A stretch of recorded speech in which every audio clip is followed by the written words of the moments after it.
tes.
Halo, Assalamualaikum warahmatullahi wabarakatuh.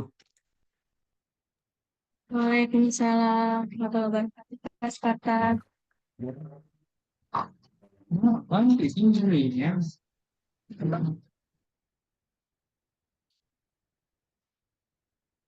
Halo, Assalamualaikum. Siapa lagi nih? Pius ya? Ya, Pak. Waalaikumsalam, Pak. Iya, oke. Nah, sekarang hari ini kita bimbingan skripsi ya. Sama nanti ada teman kakaknya yang bimbingan tesis juga ya. Pada hari ini, hari Kamis, tanggal 27 Februari 2026. Tolong buka itu ya, on cam ya. Ya, on cam ya. Jadi, nah, Lisda ini pertama kali bimbingan saya. Saya yang tesis, Pak. Oh, tesis ya. Oh ya, tesis ya. Iya. Tesis ya, oke. Oke, ya, siapa dulu datang tadi yang duluan join siapa? Ini tolong si Fius dibuka on cam, jangan ditutup dia. Itu yang datang tadi si Fius atau Tadi si yang Feus dulu ya. Fius lagi, silakan Mas Fius, Feus dulu, Pak. silakan. Selama bicara jangan tutup on cam ya, jangan off cam ya. Halo, halo, dengar nggak? Halo, suaranya nggak kedengaran tuh suaranya. Halo, kamu lagi di mana nih, Fius?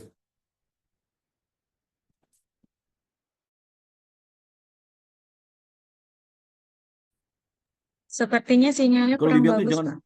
nggak, lagu bimbingan tuh jangan di jalan ya, di rumah dong ya. Iya, Pak. Iya, Kalau Pak. di jalan, usahanya bimbingan kalau di jalan ya. Masa bimbingan lagi di jalan Mm-mm. sih? Oke, silakan kamu sudah. Kayaknya lagi di jalan itu. Silakan sudah. Kenapa, Pak? Kemarin, silakan kamu aja. Kemarin sampai di mana kamu bimbingannya? Saya Halo? masih di kantor sih, Pak. Ya, silakan aja. Ya, lo, Pak. Halo, silakan. Halo, silakan, halo. Halo? Mohon maaf, Pak, sebelumnya ini. Iya, Pak. Apakah terdengar? Udah kedengaran, udah. Terus.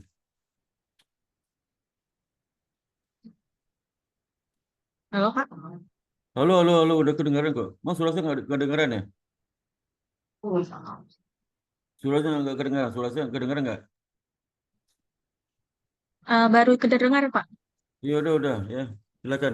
Kamu terakhir, Oke. kamu udah berapa kali ketemu yang kedua atau ketiga nih?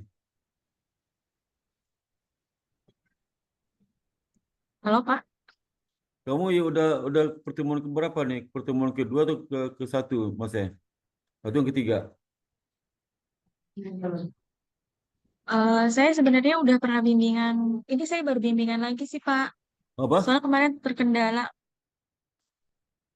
Terkena sama karena sinyal. dan baru sempat tadi. Mm. Ini juga sekarang sinyal diganggu juga tuh, putus-putus. Iya, Pak. Sinyalnya ini agak Ya karena kurang kamu di bagus. dalam ruangan ya. Iya, di dalam. Dalam ruangan memang penyakitnya gitu. Dalam ruangan tuh sinyalnya kurang bagus kan dalam ruangan, apalagi ruangan tertutup ya. Ini Pak, saya udah Oke. pakai sinyal sendiri padahal Pak. Ah, iya, kalau biasa kalau ruangan di kantor itu suka terganggu sih ya. Iya, Oke, silakan, silakan. Kamu lagi di mana, Pius? sebentar Pak, saya cari sinyal dulu deh. Enggak, sebentar. Kamu lagi di mana, Pius? Pius?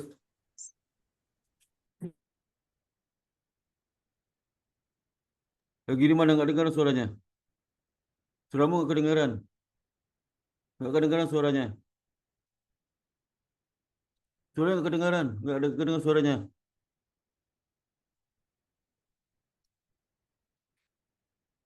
Nggak dengar suaranya. Di mana kamu? Nggak kedengaran suaranya. Cuma kamu cabut cabut apa? Handsetnya coba cabut. Nggak kedengaran suaranya. Boleh ditutup lagi itu, Pinus.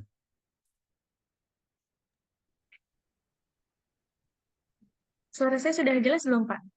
Udah. Ini saya lagi tes suara si Pius. Nggak keluar suaranya. Oke Pak, siap. Pius nggak keluar suaranya.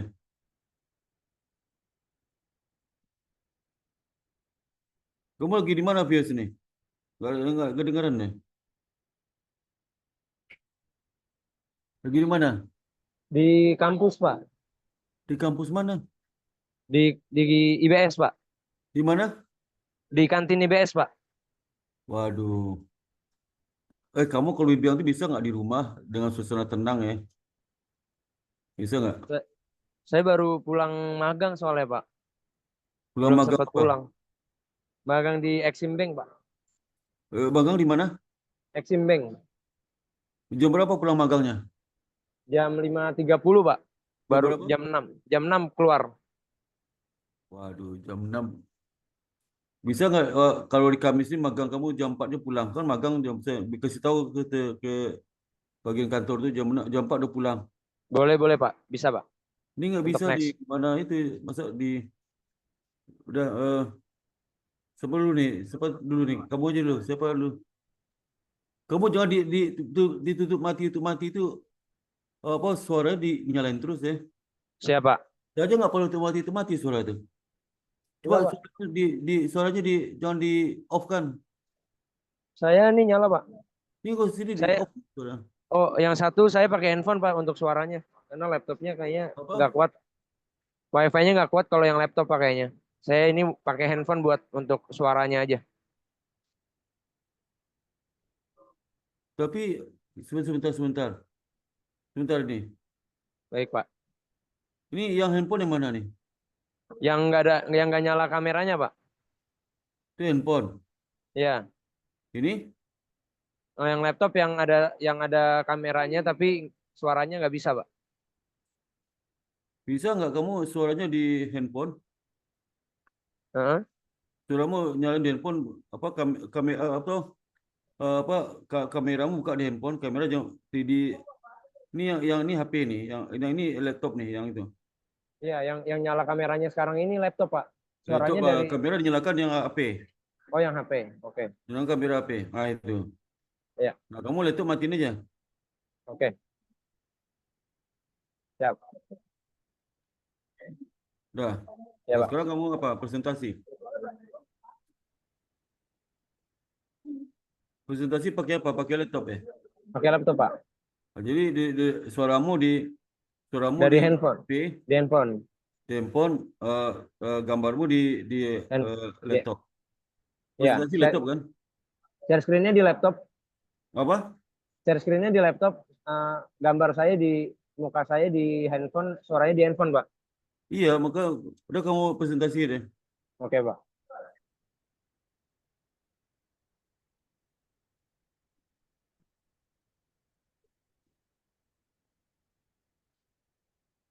Sudah terlihat, Pak? Udah. Ya. Ya, untuk latar belakang dari judul saya. Coba kau tampilan full screen. Jadi full, di, jadi Word kamu di full screen kan? Ngerti nggak? Iya, Pak. Udah, Pak. Udah. Itu di Ya. di zoom, Iya. di zoom nih. Sudah terlihat, Pak? Zoom dikit lagi. Oh, di zoom lagi. Zoom. Udah.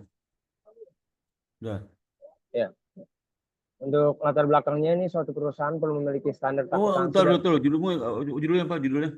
PSAK 72, Pak. Hah? Penerapan PSAK 72 terhadap kinerja keuangan. Nah, ini ketikannya 1,5 spasi ya? Oh iya, iya, Pak. 2 spasi. 2 spasi ini masih baru untuk draft saja, Pak. Justru kalau draft itu 2 spasi, Mas. Satu Oh, spasi ya udah. pusing mata lihat. Jadi kenapa pakai 2 spasi supaya dalam bimbingan gampang lihat. Iya, Ya. Pak. Jangan Iya, jangan 1,5 spasi kebalik kamu. 2 spasi, baik, Pak. kebetulan 2 spasi bukan 1,5 spasi. Ya, Pak. So, kalau perapat itu susah lihatnya. Di 2 zoom lagi spasi. dikit, Pak. 2 spasi jadi 2 spasi deh. Jadi 2 Sekarang. spasi. So, kamu jadi 2 spasi. Ya, sebentar, Pak.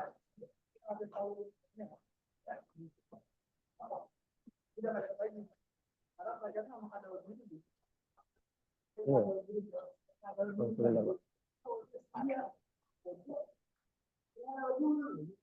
Eh,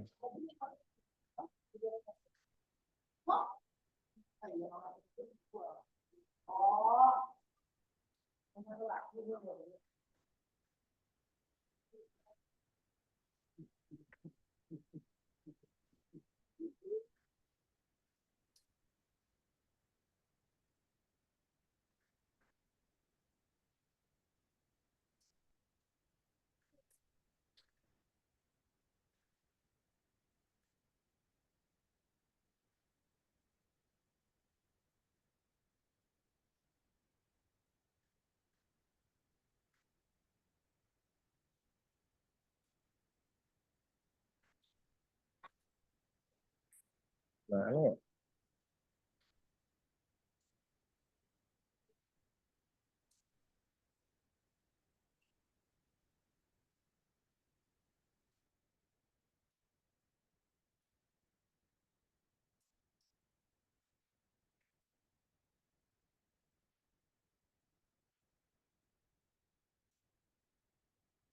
Dua spasi, 2 spasi.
Sudah, Pak.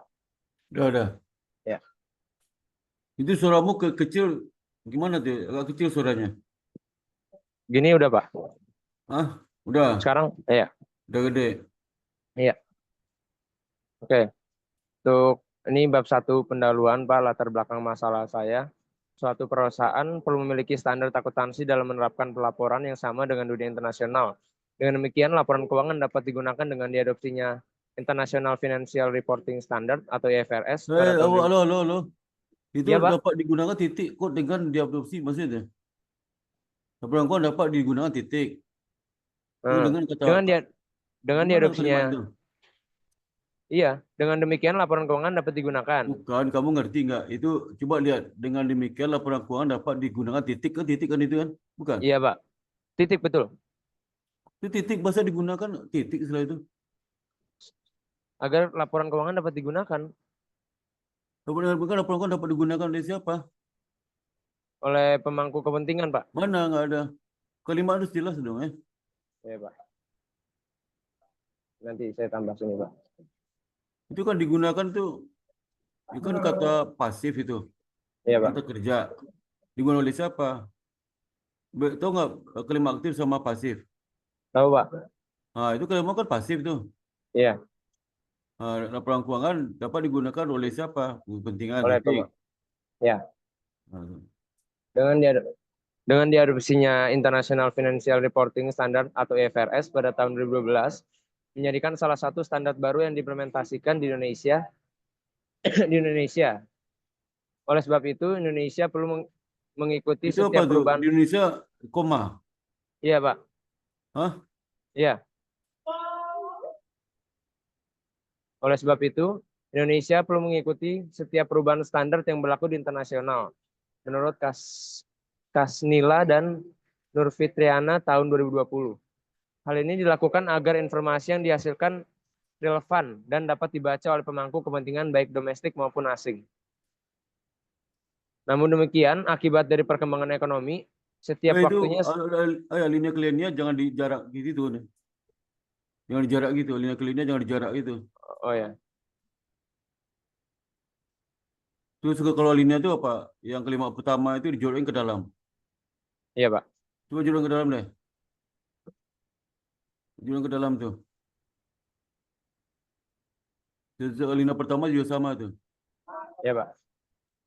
Baca buku panduan skripsi ya. Iya, Pak.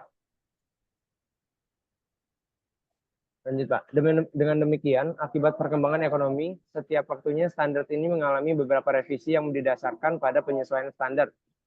Pada tahun 2020, Mas, kalau kalimat pertama itu, linia ya, Pak. baru kalimat pertama, nggak ada kata-kata namun demikian, kan masih nyambung dengan linia pertama itu. Berarti ini Harusnya ide baru. Yang pakai berarti ini namun disambung, demikian. ini berarti disambungin ke paragraf pertama aja ya, Pak?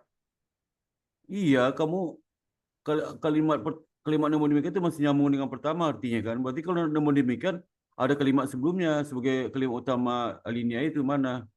Oh iya, Pak. Kalau di kedua Nggak ada. bicara tentang apa nih? Belum ada, Pak. Linia kedua ini bicara tentang apa? Iya, IFRS-nya, Pak. Hah? Apa namanya, masih mau jelasin awalnya ini kan PSAK 72 itu kan diadopsi dari IFRS 15, Pak. Saya mau jelasin itunya. Di alinea kedua ini. Atau masih nyambung sama paragraf pertama aja, Pak? Jangan pakai kata namun demikian. Apa ya? Kalimat pertama yang pakai namun demikian. Kalimat pertama kalau kalimat namun demikian pasti ada kalimat sebelumnya. Oh ya. Ini kan linia baru kan? Ya udah, nanti saya revisi ini, Pak. Linia baru kan itu? Iya. Linia baru bukan nih? Alinea baru, Pak. Nah, linia baru jangan pakai namun demikian. Kalau kamu cari kalimat baru yang pakai akibat juga pertama saya akibat. Nanti Iya, kamu Pak. kalau koresi kalau yang pertama itu idenya apa itu ya? Iya, Pak.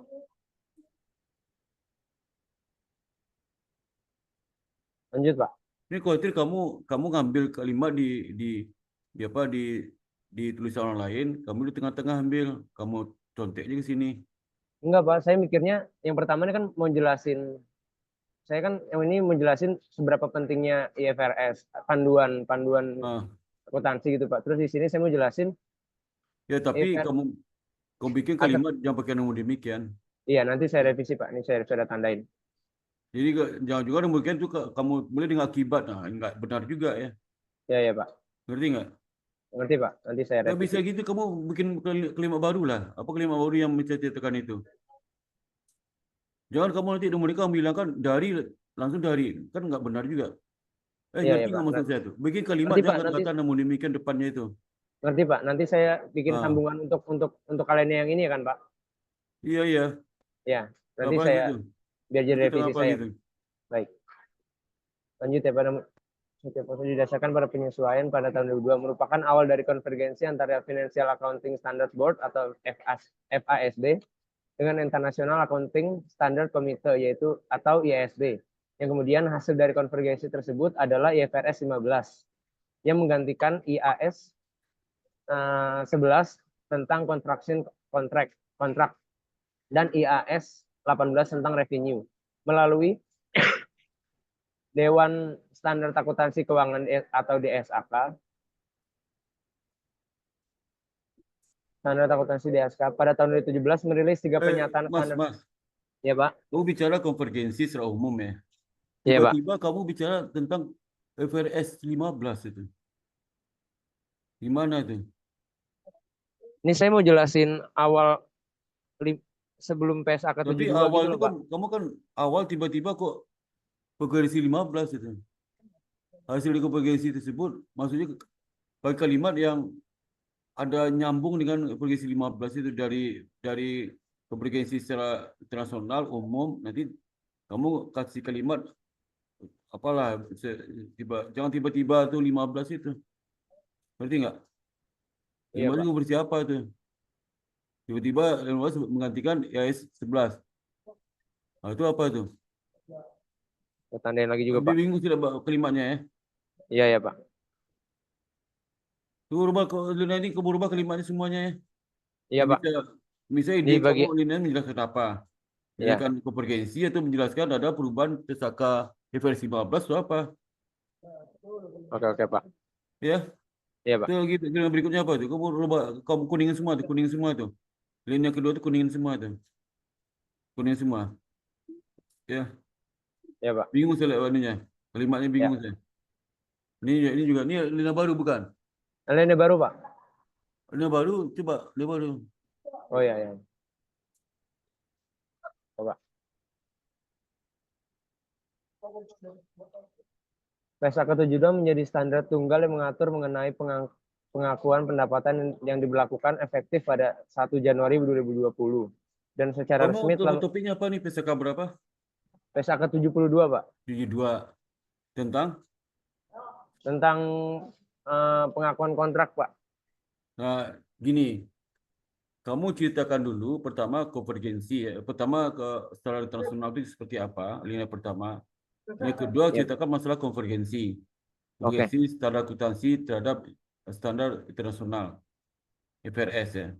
Ya, Yang Pak. ketiga kamu jelaskan, catat dong ya, catat. Ya, Yang ketiga, sebentar, Pak. lini ketiga kamu jelaskan terkait dengan itu, maka perubahan pun terjadi pada PSAK 72 terkait tentang apa? Tadi seperti apa, sekarang jadi apa, dan kenapa ada perubahan konvergensi terhadap 72 itu. Dan yang keempat, kamu ceritakan 72 itu tentang apa itu? Ya, Tinggal. Pak. Ngerti, Pak. Habis itu, alinia berikutnya kamu ceritakan eh, apa aja yang kamu judul apa? Dampak di pengaruh 72 terhadap apa? Analisis terhadap kinerja keuangan, Pak. Kemudian yang alinea berikutnya, kamu catat nggak ini ya? Udah berapa alinea saya ceritakan? 4, Pak. Hah? 4. Benar empat, benar empat nggak? Benar empat nggak? Benar empat. 4. Oh, yang Yang sekarang. kelima, Ya, kelima. keempat apa sudah apa? Keempat alinea apa tentang apa? Keempat. 4 tadi ini, Pak, menjelaskan Coba ulang lagi alinea pertama apa saya suruh? Alinea pertama. Saya baru nyiapin buku, Pak. Maaf, Pak. Apa? Baru nyiapin buku. Aduh, saya ulang lupa lagi saya tuh. Ya, Ya, Pak. lupa lagi saya tuh. Yang pertama itu menjelaskan IFRS secara general ya, Pak, tadi. Yang kedua tadi. Coba dengar baik tuh dengar baik ya. Kamu catat Baik, Pak. dong ya. Ya, Pak. Catat. Ya. Kamu udah tangkap juga lemah itu ya. Nah, pertama kamu ceritakan masalah transaksi internasional, ya, itu kenapa negara-negara itu butuh harmonisasikan transaksi internasional itu, ya. Nah, kemudian apa itu konvergensi standar itu apa? Ceritakan situ ya. Kemudian yang ketiga, yang kedua, yang ketiga, ya, Ya, Pak. yang ketiga, aduh lupa lagi sih. Tadi saya enak tuh ngomong itu ya, aduh lupa lagi kacau tuh, ya. Yang ketiga itu kamu ceritakan mengenai apa salah satu dari konvergensi standar itulah standar 72. Salah satu aku ceritakan 72 itu konvergensi dalam bentuk apa, tadinya apa, sekarang jadi apa, ceritakan itu ya. Iya, Pak. Ya. Itu Jadi, yang ya. yang alinea berikutnya aku ceritakan studi 2 itu mengatur tentang apa itu? Apa diatur? Dan yang peraturan terbaru apa? Ya. Kemudian Ya, yang Pak. alinea berikutnya, eh, 5. alinea berikutnya bagaimana dampak terhadap kinerja keuangan dengan perubahan saluran akuntansi studi 2 itu dampak terhadap kinerja keuangan gimana? Ya, Nah, itu kamu setiap penjelasan ada kutipan ya, ada kutipan. Nggak cerita ngalur ngidul aja ya. baik, Pak. Kutipan di pendahuluan itu bisa, latar belakang itu kutipan bisa dari jurnal, bisa dari buku, bisa dari koran untuk fenomena itu. Tapi di bab 2 nggak boleh lagi di koran ya, Baik, Pak. buku dan jurnal. Tapi di latar belakang bisa aja kamu dari koran data bisa BPS statistik data-datanya ya. Ya, Oke oke, ya. Pak. Oke, Pak. Nah, apa yang pengaruhi apa dampak kepesertaan terhadap itu terhadap kinerja? Nah, itu kamu cari referensi itu ya. Ya, Pak. Penelitian sudah dilakukan sebelumnya, cari semua itu ya. Ya, Pak. Ya. Ya, Baik, Pak. itu variabel utamanya, variabel lain apa yang independenmu apa aja? Independennya apa aja? Independen. Independennya aset dan liabilities, Pak, sebetulnya sama Apa? kinerja keuangan. Aset dan liabilitas. Di samping pertama apa? PSK 72. Apa? Pertama apa? Ya, penerapan PSAK 72. Nah, itu independen variabel 1. Yang kedua, Ya, tentang aset dan liabilitas terhadap kinerja keuangan, Pak. hasil likuiditas itu apa nama itu? Hasil likuiditas itu apa namanya? Eh, variabel Hasil bagi likuiditas itu namanya apa tuh? Nama lainnya apa tuh? Nama judul misal kalau karena rasio kan judul likuiditas tuh. Kalau equity oh ratio namanya leverage atau solvabilitas. Nah, itu kalau hasil likuiditas itu bagi hasil likuiditas nama lainnya apa tuh? Itu tentang apa? Bicara tentang apa tuh? oh ya, Pak. Hasil bagi likuiditas itu tentang apa tuh?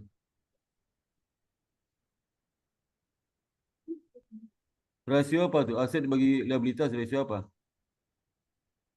Fius. Sebentar, Pak. Saya lupa. Coba dulu sekali dengar dulu, aset bagi liabilitas apa tuh? Ya, Iya, Pak. kamu dapat di mana tuh? Jurnal apa dapat? Tentang bicara tentang apa tuh? Hasil bagi liabilitas. Rasio utang berarti ya, Pak. Berarti. Apa? Kalau berarti kan Ke pertama dampak implementasi PSK 72. ya Yang kedua aset liabilitas kamu. Aset liabilitas itu rasio apa tuh? rasio apa ya, Pak? Lah,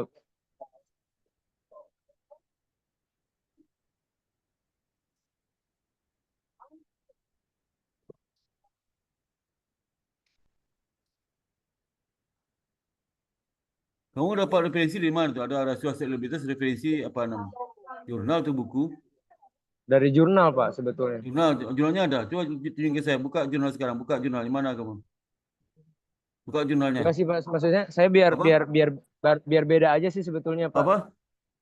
Kan kalau PSAK 72 terhadap kinerja keuangan kan sebetulnya sudah baik. Sudah. Bukan aset bagi liabilitas itu kamu ambil di jurnal. Bisa nggak buka jurnalnya? Saya Oh, pengen tahu belum, Pak. tentang apa tuh? Enggak ada. Hah?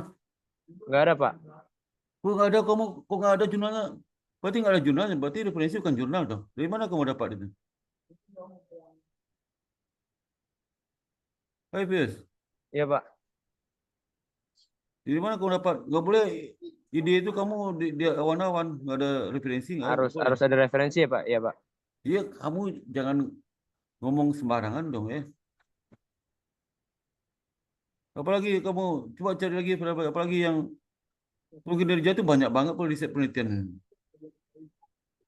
Independen pada utamamu kan implementasi PSAK 72 Betul. ya. Iya, Variabel Pak. ini apa yang nama variabel kontrol namanya? Apa itu yang lain? Variabel kontrol adalah variabel yang bukan variabel utama kamu, tapi dia selalu mempengaruhi dependen kamu. Tapi bukan topik penelitianmu itu. Kalau nggak dimasukin, adjusted R square-mu nggak tepat. Gitu. Sama gini, kamu melihat pengaruh bapak terhadap anaknya ya. Iya, Pak. Prestasi anak ada nggak perlu bapak prestasi anak? Dalam riset itu nggak boleh kamu variabel independen bapak aja. Karena prestasi anak banyak faktor yang mempengaruhi, misalnya fasilitas, kemudian juga intelijensi, ya, kemudian semangat, motivasi, itu juga bisa mempengaruhi siapa bapaknya. Nah, kamu kan penelitianmu tentang dampak bapak terhadap anak. Nah, Iya, itu Pak. kamu yang utama sehingga motivasi dan semangat, kemudian intelijensi itu variabel kontrol namanya. Ngerti nggak? Iya, Pak. Iya, Pak. Itu maksudnya. Tapi kalau kamu nggak masukin variabel kontrol itu, R square-mu nggak bisa terdefinisikan artinya apa. Karena banyak sekali variabel yang mempengaruhi dampak terhadap anak itu, nggak hanya bapak aja. Ngerti nggak? Ngerti, Pak. Nah, itu kamu pelajari. Jadi semakin banyak variabel pengaruh ini kamu pilih mana yang semua penelitian dia signifikan terus. Itu kamu pilih variabel kontrol. Oh, Tapi gitu. ada variabel yang jadi dalam penelitian selalu ada, tapi jangan signifikan, jangan dipilih itu. Ngerti nggak? Iya, iya, Pak. Itu cara memilih variabel kontrol tuh. Dan aku bisa jelaskan kenapa variabel kontrol untuk mengontrol apa, mengontrol dampak apa gitu. Ya, Iya, iya, Pak. nah, itu nggak bisa kamu sembarangan di pikiran kamu hasil probabilitas apa itu, rasio apa, harus tahu kamu, ya. Iya, Pak. Itu ya caranya ya. Iya, Nah, Pak. setelah itu kamu ceritakan bagaimana penelitian sebelumnya dampak implementasi PSK 72 terhadap kinerja keuangan. Ada dampak nggak dari penelitian sebelumnya itu? Karena variabel kontrol itu cuma mana dia berpengaruh terhadap keuangan dan kinerja keuangan, ya. Iya, Pak. Lalu kamu kasih tahu situ ada empirical gap situ ya, empirical gap. Jadi ada fenomena kamu ceritakan tuh, fenomena kamu ceritakan tuh. Jadi lu fenomena di antara alinea sebelum kamu masuk pengaruh dampak pengaruh implementasi 72 terhadap kinerja, di antara itu kamu jelaskan fenomenanya. Baik, Pak. Fenomena terjadi di praktis seperti apa? Ada nggak perusahaan-perusahaan yang mempengaruhi implementasi 72 itu kinerja turun atau naik? Ada nggak? Tidak ada jadi itu, ya. Ada Iya, Pak. berita nggak? Wah, ini perusahaan ini dengan adanya penempatan implementasi PSK 72 kinerja bagus ya. Sebelumnya enggak, ada nggak? Ada Iya, Pak. kasus-kasus terjadi nggak? Perusahaan itu kerja buruk karena belum menerapkan PSK 72. PSK 72. Iya.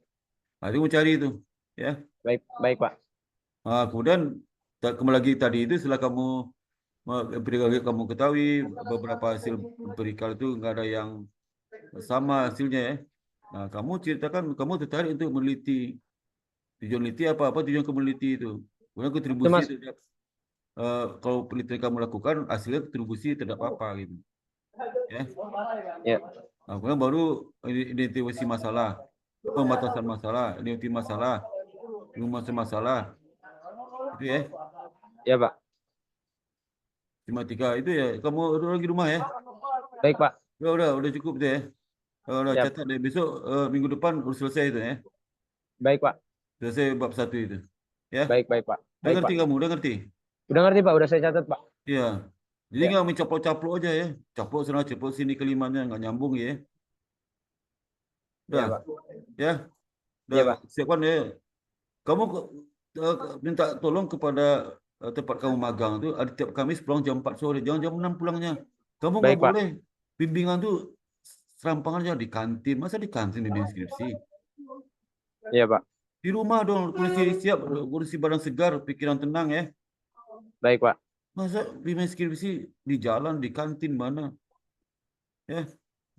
Jadi minta tolong ke tempat magangmu, Pak jam 4 bisa pulang, Pak. Kamu kan magang, belum pegawai situ, ngapain jam 6 pulang? Iya, Pak. Digaji juga enggak? Digaji berapa kamu situ? Digaji per hari, Pak. Berapa per hari gaji? 100, Pak. 100 cuma ngapain lah? Iya. Kamu bukan pegawai tetap, magang, bukan honor juga, magang malah. Kamu nggak magang udah selesai magang belum? Itu masih magang IBS lah. Masih, Pak. Terakhir. Terakhir Nanti. sampai kapan terakhir? Saya diperpanjang, Pak. Ada panjang urusan kamu sama bukan urusan IBS lagi itu. Urusan IBS sudah Iya. selesai. Iya, Pak. Perpanjang, kamu tahu nggak magang itu? Itu merugikan karyawan itu, merugikan mahasiswa itu. Ya, emang Iya, kamu Pak. kasih kalau tetap kan nggak juga. Iya. tenaga kamu dipakai dengan murah meriah tuh, bayar 100.000 sehari. Ya, yang Iya, utama Pak. skripsi dulu, jangan magang dulu utama. Baik, Pak. Harus prioritas hidupmu ya. Iya, Pak. Nah itu, coba kasih tahu. Kalau dia nggak mau jam 4 pulang, kamu berhenti aja magang. Ngapain kan mau perpanjang? Apa yang mau perpanjang? Ya, Ya, baik, Pak. ada ini pilihan Mas. Bilang aja kalau Ya, Bapak nggak mau jam 4 pulang, saya berhenti aja Pak ya. Nggak jadi perpanjang loh. ya, Ya, Pak. Baik, Pak. magang kontrak aja pagi magang ya. Itu ya. Iya, Pak. Udah, ketemu minggu depan selesai ya. Baik, Pak. Dah, cukup ngomong close nih, biar berikutnya si Lisda juga mau Ya, bimbingan nih ya. siap. Kasih ya, Dah, Pak. ya. Kalau besok datang aja, jangan sampai nggak datang, mungkin besok ya. Datang, Pak. Ya, jangan sampai nggak datang. Udah, Mbak Lisda silakan. Pak itu nanti Pak ya, Baik, Pak Fis, siapa Pak ini, Pak baik. Pak Divi nanti Pak ya. Ya Pak, Lisda, tidak apa-apa Pak. Lisda dulu, Lisda. Silakan Lisda. Silakan. Baik, Pak. Ini Pak, kemarin kan saya udah sempat olah data ya Pak untuk bab 4. Kamu udah sempro udah? Nah, sebelumnya saya mau, udah Pak, saya Oh, sempro di sempro. bulan Kamu Agustus sempro ya? 2023 Pak. Oh, yang lama itu ya, udah. Iya Itu Pak, bab kemarin 4 saya, langsung ya, bab 4 dong nah. iya. Nah, ini saya mau ngingetin lagi Saya Pak udah judul lupa loh, kamu tesis udah saya. setahun ya? Udah setahun nggak ketemu Iya saya? Pak, Hah? iya, soalnya kemarin saya ada problem di olah data, sama saya kebetulan di tempat kerja banyak lagi ada project, jadi saya masih belum Oh iya sempat iya. buat Ini nerusin judul apa lagi. nih? Judul apa? Ini Analisis Pak, efisiensi judul saya perusahaan. Analisis Efisiensi dan Perusahaan Asuransi Jiwa Syariah Full Fledged di Indonesia dengan pendekatan Oh kan DEA, dia, Data Flow dia ya Analysis. ya Iya. ya ya. Nah, Pak, sebelumnya kan saya Pak dari tahun 2017 sampai 2022, karena Ya. sekarang udah 2025, kan 2023-nya udah keluar nih Pak laporannya. Jadi saya update jadi 2023 nggak apa-apa kan ya Pak? Bang harus dulu 3 deh update aja nggak apa. Nggak apa-apa kan Pak? Tapi Enggak tadinya kan saya nggak mau update apa-apa, Bang. Enggak, 2024. Bang, bukan Mm-mm. apa-apa, Bang harus tuh. Iya sih Pak. Tadinya Iya. saya mau update di tahun 2024, tapi ternyata Bang, ada belum tiga ini. Belum perusahaan, sampai iya Maret gitu. masih belum keluar. Belum. Iya Pak, 2023 jadi aja. saya update sampai Tapi 2023 aja ya Pak. 2023 kamu cepat selesai bulan Februari, Maret udah selesai. Iya, iya Pak. Ini saya alhamdulillahnya saya udah selesai olah datanya nih Pak. Oh, Jadi udah. udah saya Ya. kunci di Ya, 2023. itu semua coba. Nah, jadi dari hasil olah data ini kan saya Nah, analisa dua ya Pak ya, efisiensi per tahun setiap perusahaan dengan ya. sebelum dan sesudah COVID Hah? ya. Nah, jadi per tahunnya itu ternyata dari 6 asuransi ini mereka tuh telah melakukan efisiensi yang maksimal. Hanya saja di tahun di perusahaan asuransi Kamu Syariah Keluarga sebentar, Indonesia, kamu efisiensi mm-mm. apa efisiensinya deskriptif aja, pemetaan maksudnya. Oh gitu Pak. Bukan. Oh, Saya nanya kamu, dia ada 2 tahap loh. Pertama efisiensi itu oh. memetakan efisiensi masing-masing bank, dipetakan. Mm-mm. Yang kedua Pak. melihat apakah ada variabel yang mempengaruhi efisiensi perbankan itu. Oh iya Pak. Nah, itu Kamu yang sebelumnya mana? saya Kamu juga 2 belum tahap itu tahap pertama aja, nggak sampai tahap kedua. sampai tahap kedua Pak. Kedua variabel apa yang mempengaruhi? Variabel yang mempengaruhi efisiensi kan? Iya, sampai Apa situ. tuh? Nah, Pengaruh. saya kan saya kan Independen variabel saya apa? baru Independen variabelnya apa? Independen variabel. saya kan pakai input output ya Pak. Kalau Apa? inputnya itu ada input output. Kalau Input inputnya itu output itu ada dalam hitung efisiensi, Mbak. iya, heeh. Jadi kalau input output itu dia itu input output Mm-mm, dapat skor efisiensi dipetakan kan.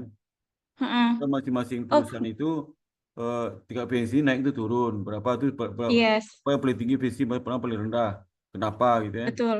Apa Mm-mm. strategi lakukan oleh perusahaan bank itu kalau ini efisiensi tahun sekian. Itu namanya Iya memetakan betul kan. Pak. Nah, yang kedua, tahap Oh, kedua, mm-mm. Mbak itu melihat faktor-faktor yang mempengaruhi efisiensi itu. Pada faktor yang mempengaruhi efisiensi apa saja? Oh, Misalnya enggak Pak, contoh, berarti saya cuma sampai pemetaan saja. itu sertanya nggak sampai tahap kedua kan kamu? Nggak sampai tahap kedua Tetap kan? cuma sampai tahap pertama aja. Pertama aja. Belum, enggak. Kalau yang bagus itu sampai Mm-mm. tahap kedua. Iya Pak. Setelah dia misalnya Oh pengaruh gitu Pak. efisiensi perbankan ini misalnya NPL ya. Itu pengaruh Mm-mm. efisiensi. Kemudian apalagi Mm, itu likuiditas, apalagi itu efisiensi. iya. Ngebok apa? Tapi kalau untuk sampai tahap pertama aja nggak apa-apa kan Pak ya? Nggak apa-apa. Nggak apa-apa. Iya, soalnya saya pengen cepet selesai sih Ya, Pak. cepat saya udah merit, Iya, udah. Udah merit.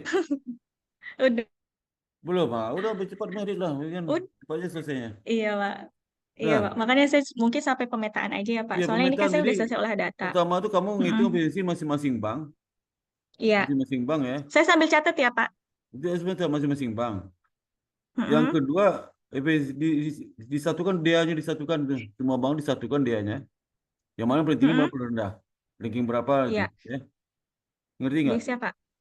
Jadi Ngerti, Pak. langkah kamu hitung efisiensi per tahun setiap bank, Mm-mm. ya. Yang kedua menghitung efisiensi per tahun untuk semua bank. Mm-mm. Yang ketiga menghitung efisiensi periode itu. Aku periode berapa? Dalam periode 17 2017 sampai sampai 2023. 2023 kamu satukan datanya yang paling tinggi efisiensi siapa? Mm-mm. Bank apa tahun Oke, berapa? Pak. Itu ya. Iya, Pak. Siap. Ada Mm-mm. tiga tahapan kamu itu. Pertama, menghitung efisiensi masing-masing bank per tahun setiap bank. Masing-masing bank. Kemudian Mm-mm. menghitung efisiensi per tahun untuk semua bank, per tahun untuk semua bank. Terus, iya, Pak. Ya. Yang Iya, ketiga Pak. menghitung Total untuk semua efisiensi bank. satu periode, satu efisiensi 2017 sampai Mm-mm. 2023. 23. Itu cari mana bank yang paling tinggi efisiensinya, mana paling rendah. Yang paling tinggi itu Mm-mm. di tahun berapa, kenapa, kebijakan apa oleh bank itu tinggi Oke. efisiensi dan sebagainya. Itu Oke, ya. Pak. Siap. Ya, baik. Berarti Ya ini itu. saya tinggal nganalisa sih sebenarnya. Saya juga belum nulis sih, Pak. Soalnya saya masih Iya. mau update ke Bapak dulu ini hasil Ya, olah bahkan datanya. tinggal kamu masukin data ke program DA itu kan, nanti keluar hasilnya. Iya, Ya, betul, Pak. Udah. Iya, itu ya. betul. Ini juga saya Nah, belum nulis sih, Pak. Berarti Bapak iya nggak saya apa, bisa langsung lanjut apa. lagi ya, Pak. Dah, Siap. dah ya. Baik, Pak. Ada Baik, lagi Pak. tanyakan nggak? Siap, Pak. Udah sih, Pak. Paling itu aja. Paling minggu depan saya nanti tanya lagi kalau saya udah nulis Iya, yang iya, 3 iya. ini. Iya, Ya, baik. Siap. Makasih, ya. Pak Sparta. Di samping itu kamu nanti pelajari juga ini skripsi tesis kamu nih banyak penulis banyak nih, banyak banget di Iya, Pak. internet itu.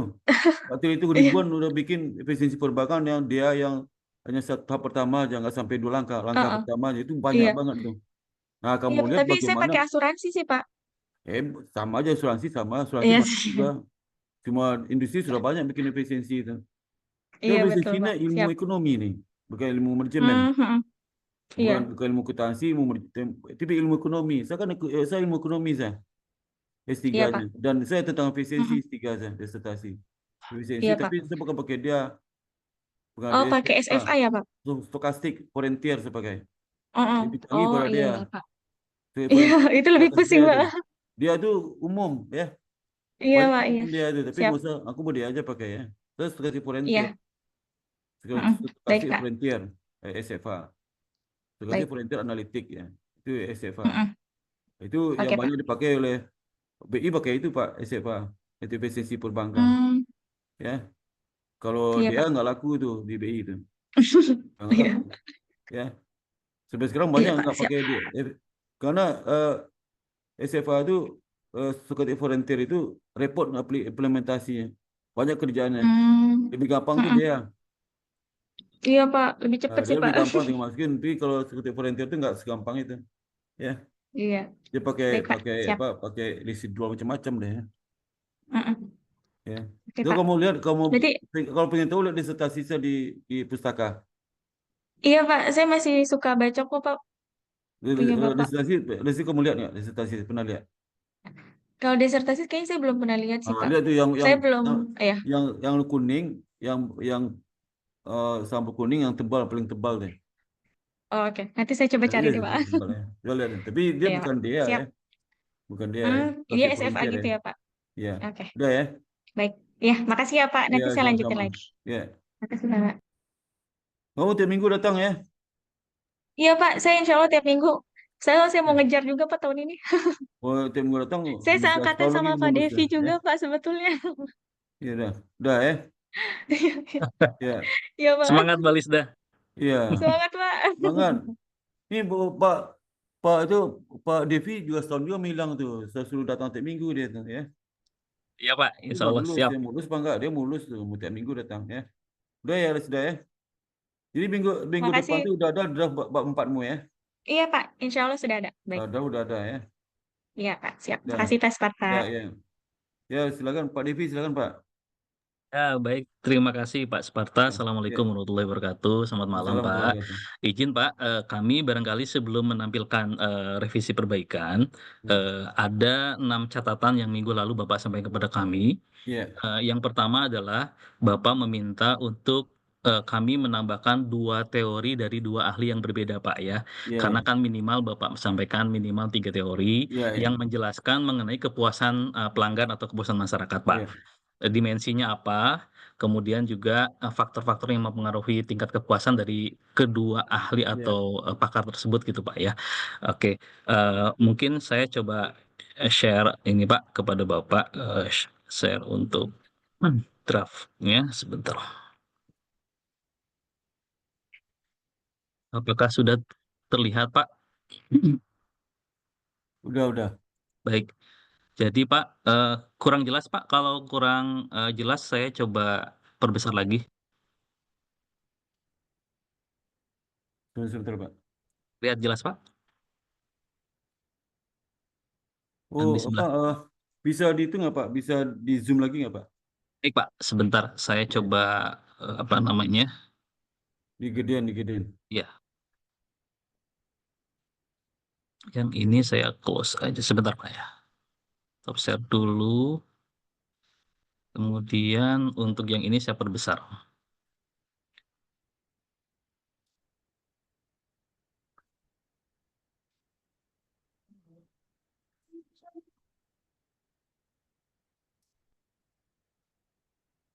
Pertama, tadi sebagaimana saya sampaikan kepada Bapak bahwa eh, Bapak meminta kami untuk menambahkan 2 ahli, Pak, ya. Jadi yang menjelaskan mengenai kepuasan pelanggan. Ahli yang pertama yang saya gunakan adalah sebentar, Pak. Ini di bab 2 tidak ada mengenai kepuasan masyarakat, Pak. Pertama, Iya. yang kemarin minggu lalu sudah kami sampaikan kepada Bapak, ada Iya. Parashurama, Tamal, dan Berry gitu, Pak, ya. Kemudian menurut mereka bertiga itu penelitian bersama, Pak, ada 5 dimensi kepuasan pelanggan. Pertama, reliability atau keandalan.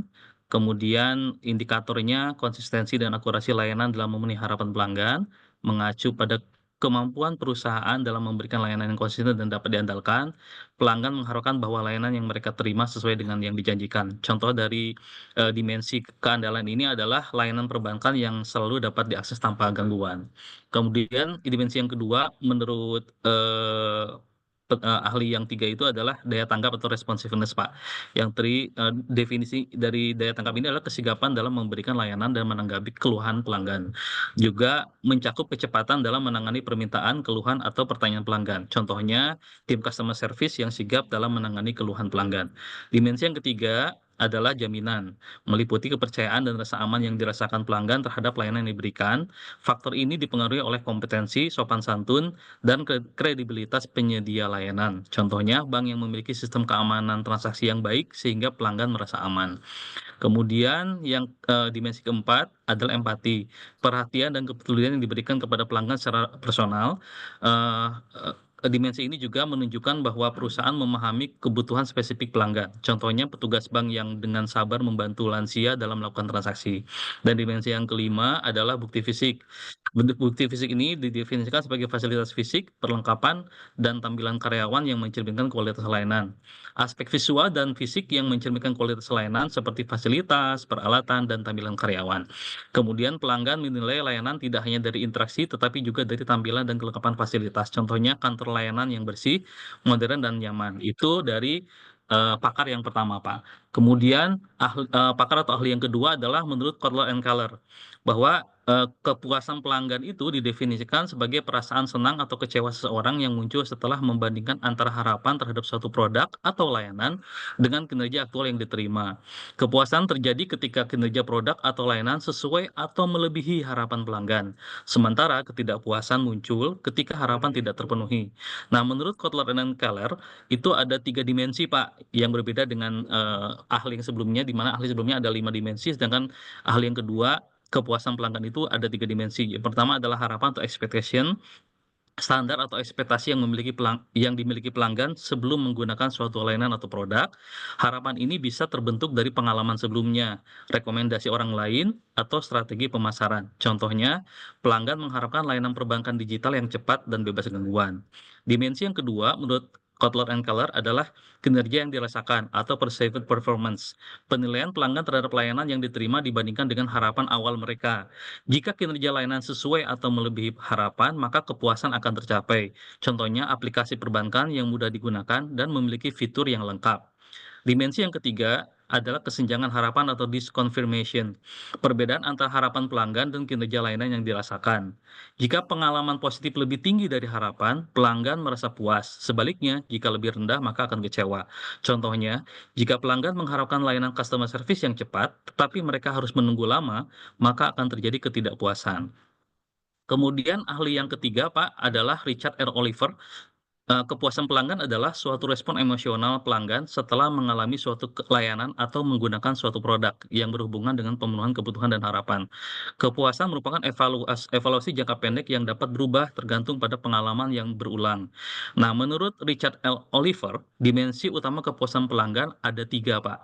Pertama adalah konfirmasi harapan atau expectancy disconfirmation, di mana pelanggan membandingkan harapan mereka terhadap suatu produk atau layanan dengan pengalaman nyata yang mereka alami.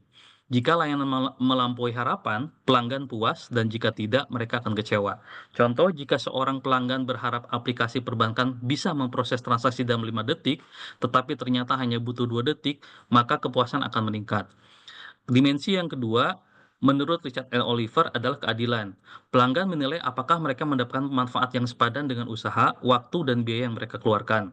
Konsep ini berkaitan dengan persepsi pelanggan terhadap harga dan kualitas layanan.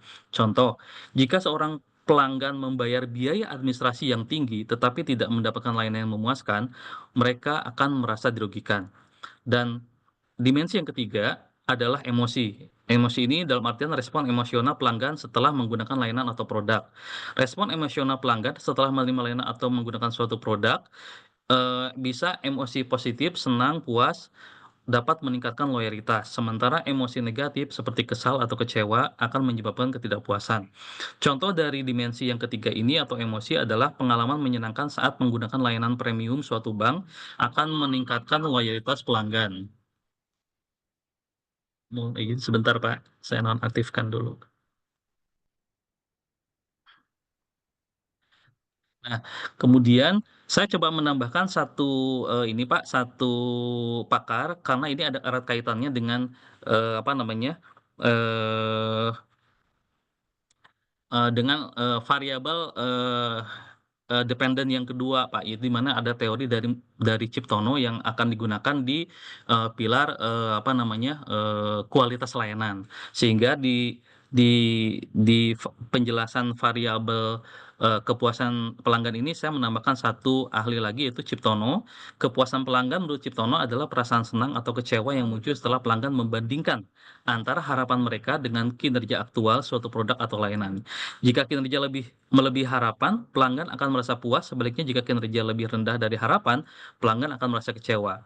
Lebih jauh, Ciptono juga menjelaskan ada 4 dimensi, Pak, untuk mengukur kepuasan pelanggan. Pertama, sistem keluhan dan saran. Yang kedua adalah ghost shifting. Lalu yang ketiga adalah lost customers analysis. Dan yang keempat adalah survei kepuasan konsumen, Pak. Kemudian, nah, selain saya memaparkan 4 definisi kepuasan pelanggan dari 4 ahli, saya coba juga menambahkan di sini informasi dari para ahli mengenai faktor-faktor yang mempengaruhi tingkat kepuasan pelanggan, Pak.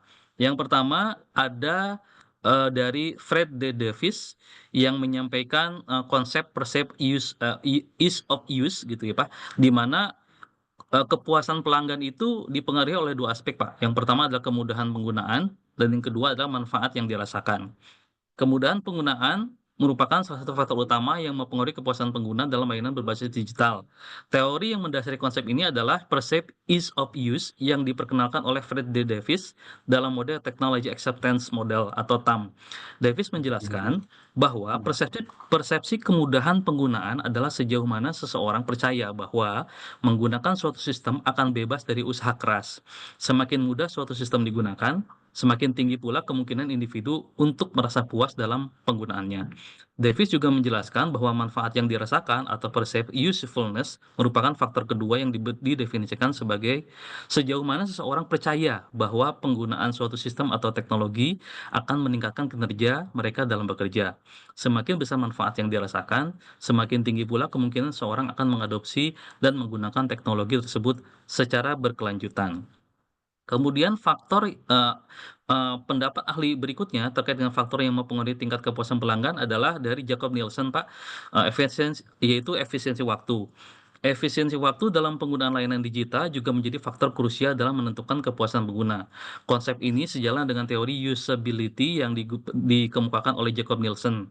Nielsen menekankan bahwa usability terdiri dari beberapa elemen, termasuk efisiensi yang mengacu pada seberapa cepat pengguna dapat menyelesaikan tugasnya dengan sistem yang ada. Jika sebuah layanan dapat menghemat waktu pengguna dibandingkan dengan metode konvensional, maka layanan tersebut dianggap lebih memuaskan. Kemudian teori ketiga terkait dengan faktor yang mempengaruhi kepuasan pelanggan adalah teori menurut Doll and Torczadeh, yaitu aksesibilitas. Aksesibilitas dalam penggunaan layanan digital berkaitan dengan sejauh mana sistem dapat diakses oleh berbagai lapisan masyarakat, Pak, termasuk mereka yang berada di daerah terpencil.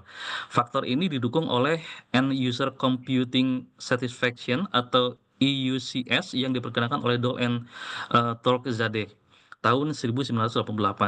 Model EUCS mengukur kepuasan pengguna berdasarkan dimensi kemudahan akses, kelengkapan informasi, serta format penyajian data. Aksesibilitas yang tinggi memungkinkan lebih banyak pengguna untuk merasakan manfaat layanan sehingga meningkatkan kepuasan mereka. Kemudian, faktor yang mempengaruhi kepuasan pelanggan atau masyarakat menurut ahli yang berikutnya adalah menurut Philip Kotler and Kevin Lane Keller di tahun 2009. Pengelolaan keluhan yang efektif juga menjadi elemen penting dalam meningkatkan kepuasan masyarakat terhadap suatu layanan. Philip Kotler and Kevin Lane Keller di tahun 2009 dalam teori customer satisfaction menjelaskan bahwa kepuasan pelanggan muncul ketika harapan mereka terhadap suatu produk atau layanan sesuai atau bahkan melebihi pengalaman yang mereka rasakan. Dalam konteks layanan digital, sistem yang responsif dalam menangani keluhan pengguna dapat meningkatkan kepercayaan dan loyalitas mereka terhadap layanan yang diberikan. Kemudian faktor yang mempengaruhi kepuasan pelanggan menurut ahli berikutnya adalah menurut Lovelock dan Wirtz di tahun 2011 yaitu inovasi berkelanjutan. Inovasi berkelanjutan dalam pengembangan fitur layanan digital berperan dalam meningkatkan kepuasan pengguna. Lovelock dan Wirtz dalam teori customer satisfaction menyatakan bahwa inovasi dalam layanan merupakan faktor yang dapat meningkatkan nilai tambah bagi pelanggan. Penambahan fitur-fitur baru yang relevan dengan kebutuhan pengguna seperti sistem pembayaran digital atau fitur personalisasi layanan berkontribusi terhadap pengalaman pengguna yang lebih baik sehingga meningkatkan tingkat kepuasan mereka. Nah, selain penjelasan para ahli mengenai faktor-faktor yang mempengaruhi tingkat kepuasan pelanggan, kami di sini coba menambahkan, Pak, informasi dari ahli lainnya mengenai dampak positif kepuasan pelanggan atas layanan yang diberikan. Nah, menurut Richard and Oliver, dalam teorinya tentang kepuasan pelanggan dan loyalitas menjelaskan bahwa kepuasan pelanggan yang tinggi akan meningkatkan kemungkinan pelanggan untuk kembali menggunakan layanan serta merekomendasikannya kepada orang lain. Atau dalam hal ini dengan kata lain adanya peningkatan loyalitas pelanggan itu, Pak. Loyalitas pelanggan berkembang melalui pengalaman positif yang konsisten. Sehingga jika pengguna merasa puas dengan aplikasi layanan publik, mereka akan lebih cenderung menggunakannya secara berulang dan memberikan rekomendasi kepada masyarakat lain. Kemudian dampak lainnya menurut ahli terhadap kepuasan yang ada dan timbul di pelanggan adalah meningkatnya citra perusahaan atau institusi. Philip Kotler dan Kevin Lane Keller di tahun 2009 dalam buku Marketing Management menyatakan bahwa citra organisasi atau institusi sangat dipengaruhi oleh persepsi dan kepuasan pelanggan. Ketika suatu layanan digital memenuhi harapan masyarakat, hal ini akan membangun reputasi positif dan meningkatkan kepercayaan publik terhadap institusi penyelenggara layanan. Kemudian yang ketiga, dampak lainnya ketika masyarakat atau pelanggan puas, menurut Jetham Halberry and Parasuraman, itu adalah adanya berkembangnya layanan, Pak. Di mana dalam penelitian mereka bertiga, tentang service quality and customer retention menekankan bahwa pelanggan yang puas cenderung memberikan masukan yang konstruktif untuk pengembangan layanan. Hal ini dapat digunakan untuk meningkatkan fitur dan kepuasan layanan secara berkelanjutan. Dengan adanya umpan balik dari pengguna yang puas, aplikasi digital layanan publik dapat terus disempurnakan sesuai dengan kebutuhan dan ekspektasi masyarakat.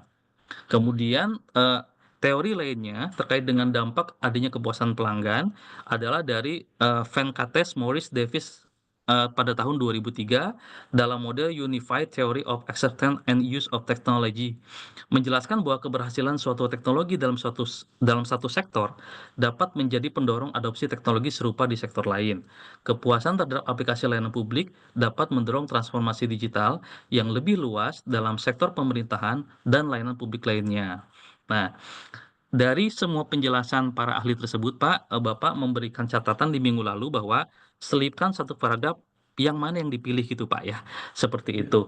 Nah, dari variabel defendant yang pertama, yaitu kepuasan pelanggan atau kepuasan masyarakat, kami menggunakan teori yang dikembangkan oleh Parasuraman, ZMH, dan Berry di tahun 1988 dengan teori self-qual, Pak, dan 5 dimensi yang mempengaruhi kepuasan pelanggan, yaitu keandalan, responsivitas, kemudian empati, kemudian jaminan, dan yang terakhir adalah aspek fisik.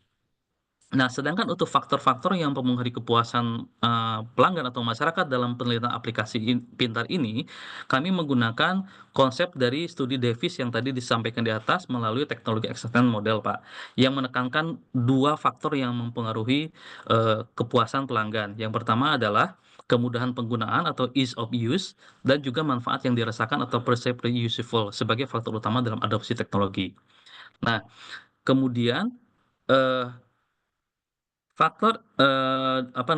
variabel defendant yang kedua adalah kualitas layanan, Pak. Nah, kualitas layanan pun sebagaimana catatan dari Bapak minggu lalu, saya menerapkan 3 pendapat ahli, Pak. Pertama, menurut Kotler and Keller, kualitas layanan itu didefinisikan sebagai sejauh mana suatu layanan dapat memenuhi atau bahkan melampaui harapan pelanggan. Kualitas layanan bukan hanya tentang memberikan layanan yang baik, tetapi juga tentang bagaimana layanan tersebut dirasakan oleh pelanggan dalam setiap interaksi dengan perusahaan. Pelanggan menilai kualitas layanan berdasarkan pengalaman mereka terhadap berbagai aspek layanan, termasuk interaksi dengan karyawan, keandalan sistem, dan kemudahan akses terhadap layanan. Lebih jauh, Kotler and Keller di tahun 2016 mengidentifikasi 5 dimensi utama kualitas layanan. Pertama adalah keandalan. Dimensi ini merujuk pada kemampuan perusahaan dalam memberikan layanan yang konsisten, akurat, dan dapat diandalkan. Pelanggan mengharapkan bahwa layanan yang diberikan sesuai dengan yang dijanjikan dan dapat diakses kapanpun dibutuhkan. Keandalan ini mencakup aspek ketepatan waktu, konsistensi kualitas, dan kemampuan menyelesaikan masalah pelanggan dengan efektif. Contohnya, layanan perbankan yang selalu dapat diakses tanpa gangguan akan meningkatkan kepercayaan pelanggan terhadap institusi keuangan tersebut. Kemudian, dimensi kedua mengenai kualitas layanan adalah daya tanggap atau responsiveness, Pak. Masih menurut Kotler and Keller, bahwa daya tanggap mengacu pada kesediaan dan kecepatan perusahaan dalam merespon permintaan, pertanyaan, atau keluhan pelanggan. Pelanggan menghargai layanan yang cepat dan proaktif dalam menyelesaikan permasalahan mereka. Jika perusahaan gagal merespon dengan baik, pelanggan cenderung merasa diabaikan dan beralih ke pesaing. Contoh, layanan pelanggan yang sigap dalam menangani keluhan atau gangguan teknis pada aplikasi perbankan digital. Kemudian dimensi berikutnya terkait dengan kualitas layanan adalah jaminan atau assurance. Jaminan mencakup faktor kepercayaan dan rasa aman yang diberikan oleh perusahaan kepada pelanggan. Faktor ini sangat dipengaruhi oleh kompetensi, sopan santun, kredibilitas karyawan dalam memberikan layanan. Perusahaan yang memiliki reputasi baik dalam hal keandalan dan keamanan layanan cenderung lebih dipercaya oleh pelanggan. Contoh, bank yang memiliki sistem keamanan transaksi yang baik dan karyawan yang profesional dalam menjalankan prosedur transaksi kepada pelanggan. Kemudian dimensi berikutnya terkait dengan kualitas lainnya adalah empati. Empati adalah sejauh mana perusahaan menunjukkan perhatian dan kepedulian terhadap kebutuhan spesifik setiap pelanggan. Dimensi ini mencerminkan bagaimana perusahaan berusaha memberikan pelayanan yang dipersonalisasi dan memperlakukan pelanggan dengan baik. Contohnya, customer service yang dengan sabar membantu pelanggan lanjut usia dalam menggunakan aplikasi layanan digital. Dan Dimensi yang terakhir menurut kata keluar adalah bukti fisik. Bukti fisik mencakup semua aspek visual dan fasilitas yang dapat diamati oleh pelanggan, seperti desain interior, kebersihan, seragam karyawan, serta kualitas peralatan dan teknologi yang digunakan dalam layanan. Aspek ini memberikan kesan pertama bagi pelanggan terhadap profesionalisme dan kredibilitas perusahaan. Contoh, kantor cabang bank yang bersih, modern, dan memiliki fasilitas pendukung seperti ruang tunggu yang nyaman serta mesin antrian digital. Nah, kemudian ahli yang menjelaskan mengenai kualitas layanan yang saya masukkan di sini adalah menurut Ciptono di tahun 2015, kualitas layanan adalah tingkat keunggulan yang diharapkan dan pengendalian atas tingkat keunggulan tersebut untuk memenuhi keinginan pelanggan.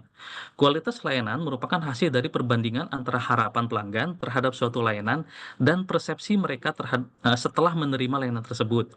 Jika layanan diterima sesuai atau melebihi harapan pelanggan, maka layanan tersebut dianggap berkualitas. Sedangkan jika layanan diterima lebih rendah dari harapan, maka pelanggan akan merasa kecewa.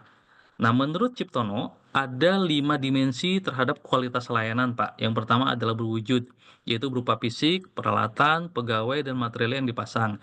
Dimensi ini menggambarkan wujud secara fisik dan layanan yang diterima oleh konsumen. Maka dari itu penting bagi perusahaan untuk memberikan impresi yang positif terhadap kualitas layanan yang diberikan, tetapi tidak menyebabkan harapan pelanggan yang terlalu tinggi. Hal ini meliputi lingkungan seperti eksterior dan interior bangunan, penampilan personil yang rapi dan menarik saat memberikan jasa. Kemudian, dimensi yang kedua menurut Ciptono adalah reliability atau keandalan, yaitu kemampuan untuk memberikan jasa yang dijanjikan dengan handal dan akurat. Dalam arti luas, keandalan berarti bahwa perusahaan memberikan janji-janjinya tentang penyediaan, penyelesaian masalah, dan harga. Apabila dikaitkan dengan bidang usaha jasa restoran misalnya, maka karyawan yang handal adalah karyawan yang selalu tepat menyajikan menu makanan sesuai dengan pesanan pelanggan, Pak. Kemudian dimensi yang ketiga menurut Ciptono adalah daya tangkap atau responsiveness, yaitu kesadaran dan keinginan untuk membantu pelanggan dan memberikan pelayanan yang cepat. Dimensi ini menekankan pada perhatian dan ketepatan ketika berurusan dengan permintaan, pertanyaan, dan keluhan pelanggan. Bila dikaitkan dengan bidang jasa restoran, sebagai contoh, maka konsumen tidak harus menunggu pelayanan yang lama dan kecepatan dalam menangani keluhan dari konsumen. Kemudian dimensi yang keempat, menurut Ciptono adalah jaminan, yaitu pengetahuan, sopan santun, dan kemampuan karyawan untuk menimbulkan keyakinan dan kepercayaan. Dimensi ini mungkin akan sangat penting pada jasa layanan yang memerlukan tingkat kepercayaan cukup tinggi, di mana pelanggan akan merasa aman dan terjamin. Contohnya seperti bank, asuransi, obat-obatan, dan juga broker. Dan dimensi yang kelima menurut Ciptono adalah perhatian, yaitu kepedulian dan perhatian secara pribadi yang diberikan kepada pelanggan. Inti dari dimensi empati ini adalah menunjukkan kepada pelanggan melalui layanan yang diberikan bahwa pelanggan itu spesial dan kebutuhan mereka dapat dipahami. Kemudian pendapat ahli yang ketiga yang saya cantumkan dalam penelitian ini adalah menurut Lovelock and Reed di tahun 2016 bahwa definisi kualitas layanan adalah sejauh mana suatu layanan mampu memenuhi atau bahkan melampaui harapan pelanggan. Dalam konteks pemasaran jasa, kualitas layanan merupakan elemen kunci yang mempengaruhi kepuasan pelanggan, loyalitas, serta keberlanjutan bisnis. Pelanggan menilai kualitas layanan berdasarkan persepsi mereka terhadap kinerja layanan yang diberikan dibandingkan dengan harapan awal sebelum menggunakan layanan tersebut. Jika kinerja layanan memenuhi atau melebihi harapan, maka pelanggan akan merasa puas. Tetapi jika kinerja lebih rendah dari harapan, maka pelanggan akan merasa kecewa. Lebih jauh, Lovelock and Reed di tahun 2016 juga menyampaikan 6 dimensi mengenai kualitas layanan, yaitu reliability, responsiveness, assurance, empathy, tangibles, dan service recovery, Pak. Nah, bedanya dengan yang Ciptono adalah tambahan service recovery, Pak. Di mana untuk yang dimensi pertama keandalan ini mengacu pada kemampuan perusahaan dalam memberikan layanan yang akurat, konsisten, dan sesuai dengan yang dijanjikan. Pelanggan mengharapkan layanan yang dapat diandalkan dan tidak mengalami banyak kesalahan atau gangguan. Contohnya, keandalan ini adalah sebuah bank yang secara konsisten memproses transaksi dengan cepat dan tanpa kesalahan akan meningkatkan kepercayaan pelanggan terhadap layanannya. Dimensi yang kedua, menurut Lovelock and Reed, adalah daya tanggap. Daya tanggap mencerminkan kesediaan perusahaan untuk membantu pelanggan serta memberikan layanan yang cepat dan tepat waktu. Pelanggan menghargai perusahaan yang tanggap terhadap kebutuhan dan permasalahan mereka. Contohnya, daya tanggap ini adalah tim layanan pelanggan yang merespon pertanyaan nasabah dalam waktu singkat melalui call center atau live chat. Dimensi yang ketiga adalah jaminan. Jaminan berkaitan dengan pengetahuan dan kesopanan karyawan serta kemampuan mereka dalam membangun kepercayaan pelanggan. Faktor ini mencakup profesionalisme, keterampilan, serta kredibilitas penyedia layanan. Contohnya, nasabah merasa aman saat melakukan transaksi perbankan online karena adanya sistem keamanan yang kuat dan dukungan dari tim layanan pelanggan yang kompeten. Dan dimensi yang keempat adalah empati. Empati ini menunjukkan kemampuan perusahaan dalam memahami dan memberikan perhatian secara personal kepada pelanggan. Ya, Pak. Tapi terus di skip aja terus ke Baik, apa Pak, lagi itu? skip ya, Pak ya. Jadi dimensinya ada 6, Pak, dari love, lock, and with Ya. ini. Kemudian setelah itu saya menampakkan satu paragraf terakhir, Pak, dari semua penjelasan dari para Hubungan ahli interoperable itu itu. maksudnya? Yang ini, Pak, dengan fokus pada peningkatan sebelum hubungan antar variabel ya, Pak, saya menambahkan satu paragraf. Dengan fokus pada peningkatan dimensi kualitas layanan dan kepuasan masyarakat atau konsumen, peneliti memilih teori Kotler and Keller yang dielaborasi oleh Ciptono karena dimensi dan indikator-indikator yang menjelaskan variabelnya sangat jelas dan dapat diukur dan diterapkan dalam penelitian ini, serta dapat memastikan aplikasi pintar menjadi layanan digital yang handal, efisien, dan memenuhi kebutuhan masyarakat secara optimal. Kemudian dalam kerangka bab 2 berikutnya adalah hubungan antar variabel, Pak.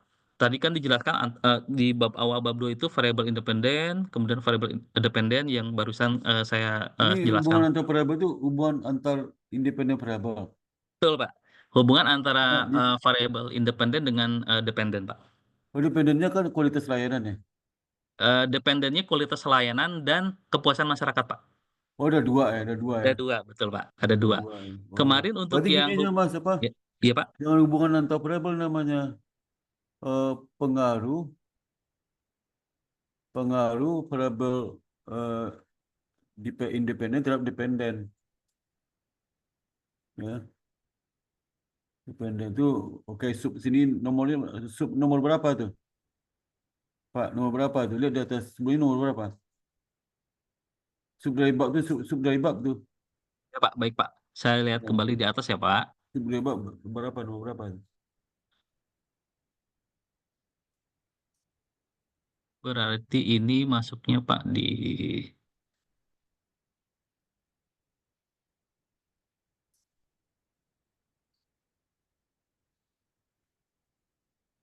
dua-dua ya, Pak? Setelah kajian Apa? pustaka. 21. Kajian pustaka 21, Itu Pak. enggak, dia 21 kajian pustaka. Kajian pustaka itu Ya. ada 211, 212. Dia bagian kajian pustaka itu, Pak. Oh, bagian dari kajian pustaka, Pak ya? Jadi kajian pustaka ini di bab 3, di bab 2 itu ada kajian pustaka. Yang Ya. kedua penelitian yang relevan, penelitian sebuah relevan. Yang ketiga kerangka pemikiran. Yang keempat hipotesis. Oh, baik, Pak. Nah, jadi kalau di sub dari kajian pustaka ya. Oh, baik, berarti dia masuknya 21 Ini sebenarnya bukan kajian pustaka, kajian teori sebenarnya Pak. Jangan kajian pustaka Pak, kajian teori. kajian teori, Pak ya? Ya. Kajian Judul teori. Bapak itu bukan kajian pustaka, bab 2 itu kajian teori. Kajian teori penelitian. Baik, Nah, Pak. itu. Ya, 21-nya kajian teori ya, Pak? kajian teori. Ya. 212. Jadi nanti 21 itu Pak suka lagi 211 apa, 212 apa, 3 apa ya? 211 Apa? grand teori, Pak. Grand teori itu ya, grand teori. Oh itu Pak itu ya, Iya, Pak. grand teori. Nanti Pak kasih nomor ya. Ya. Baik, Pak. Baik, Pak. Selanjutnya, Pak ya. Berarti ini variabel penelitian jadi 212 gitu, Pak ya. 21. Dan seterusnya, Pak ya. Iya, iya. Pokoknya Bapak kasih nomor ya. Iya, baik, Pak. Baik, Pak. Ya, Bapak Baik, nanti bisa melihat sub dari sub bab itu apa. ya. Baik, Pak. Berarti nanti variabel penelitian sudah dijelaskan sampai dengan variabel dependen yang terakhir tadi, berarti itu Ya. 213, Pak, yang tadi Bapak Nanti tanyakan. variabel penelitian itu, Ya. Bapak itu lagi kan kalau variabel penelitiannya 212, 211 kan grand teori.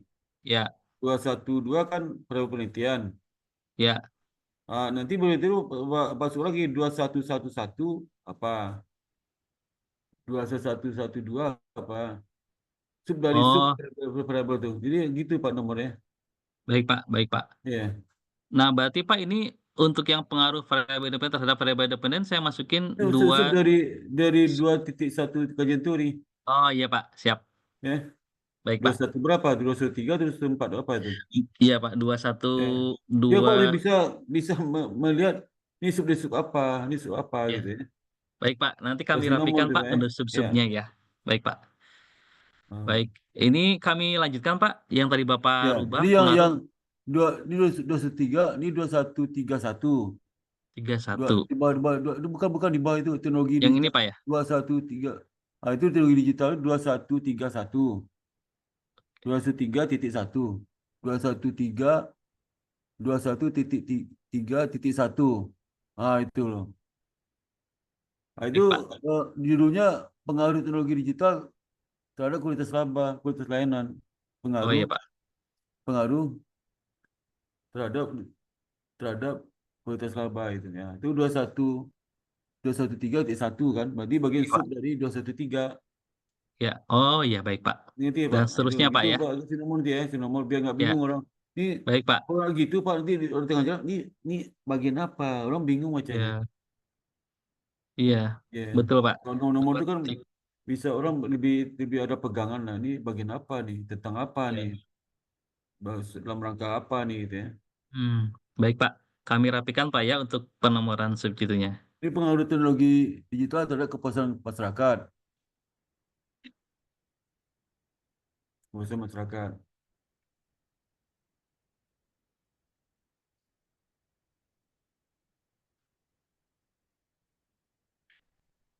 Pengaruh sosialisasi dan edukasi terhadap kepuasan masyarakat. Iya. Oke Pak. Kemudian ini 2.1.3.4 pengaruh ketersediaan infrastruktur terhadap Kenapa? kualitas layanan. Iya. Kenapa pengaruh apa? Pak kutip hasil penelitian sebelumnya Pak. Kutip juga Yang di mana hasil Pak? penelitian sebelumnya. Jadi Oh, waktu di sini Pak. pengaruh menyatakan pengaruh terhadap pengaruh A terhadap B ya. Pengaruh Iya, A terhadap X terhadap Y ya. iya. Itu di samping apa menjelaskan apa satu teori juga kutip hasil penelitian sebelumnya, Kutip hasil penelitian sebelumnya penelitian yang sebelumnya relevan. yang relevan. Ya. Baik Pak. Baik. Kutip ada beberapa penelitian sebelumnya yang menjelaskan pengaruhnya apa. Baik Ya. Pak. Ya. Termasuk yang lainnya Pak ya. Ya sama semuanya. Baik Pak. Jadi Bapak itu aja. Itu apa lagi Pak? Ya, baik Pak. Ini nanti kami lengkapi dengan penelitian sebelumnya, gitu ya. Nah, ini Pak, kemarin Bapak menyampaikan catatan agar mencantumkan minimal 15 penelitian yang relevan, Pak. Iya bisa Pak. Ya, penelitian relevan. Yang pertama, saya mohon izin Pak, saya mengutip dari yang punya Bapak, 10 penelitian juga relevan. 10 nggak apa-apa, 10 nggak apa-apa juga 10. 10 nggak apa-apa Pak. Baik Pak, nanti kami 10 kurangi ya. Pak ya. Baik Pak. Jadi penelitian yang pertama adalah penelitian dilakukan oleh Amadeo Leonardo dan Sparta pada tahun 2015 dengan judul Pengaruh Kualitas Software, Akurasi Informasi, Ketepatan Waktu Informasi, dan Relevansi Informasi terhadap Oh Kepuasan ada penelitian saya itu ada ya? Ada Pak. Lupa saya dapat di mana Pak? Dapat di itu di Di itu yang Bapak kemarin chat saya lihat di jurnal Sparta nih Pak, Bapak bilang. apa di Google Di Scholar. Google Scholar ya Pak. Oh Bapak iya chat ada. saya kan. Jadi dapat Pak Iya. satu ini yang dari Iya, iya. Bapak. Jadi penelitiannya mengenai pengaruh kualitas software, akurasi informasi, Iya ketepatan boleh waktu itu informasi dan seterusnya. boleh. Itu Pak ya. Kemudian apakah dibacakan detail Pak? Penelitian berikut siapa? Penelitian berikutnya yang kedua adalah penelitian dilakukan oleh Herliani Putri dan Iya, kawan-kawan tahun berapa? 2003 Pak. Ya udah.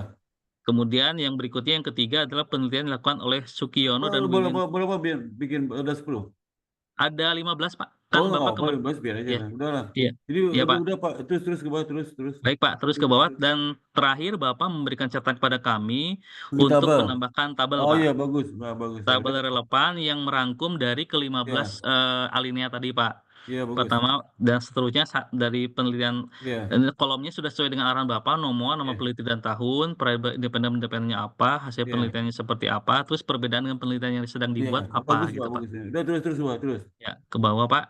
Terus. Setelah tabel ini sepertinya langsung ini Pak kerangka Iya, pemikiran. kerangka pemikiran ya. Terus. Ya. Ini angkanya jadi loncat Pak, mungkin tadi ada perubahan. Kerangka pemikiran itu yang pertama adalah logika interaksi antar variabel Pak. Nah, Kerangka pemikiran peneliti ini mempertimbangkan interaksi antara variabel independen dan variabel dependen yang menggambarkan penggunaan aplikasi pintar untuk penukaran uang rupiah Indonesia. Nah, ya terus Pak. ya kedua Pak ya. Terus. Nah, ini yang berikutnya adalah Ini skema kerangka pemikiran. gambarnya. Iya Pak, gambarnya Pak. Skema Nah, kerangka oh, pemikiran. nggak kelihatan nih Pak. Oh, Nggak kelihatan nih. sebentar saya jawabin Pak ya. Kak, kalau bisa bulat itu gede Pak. Ini garisnya panjang banget, bulat kecil.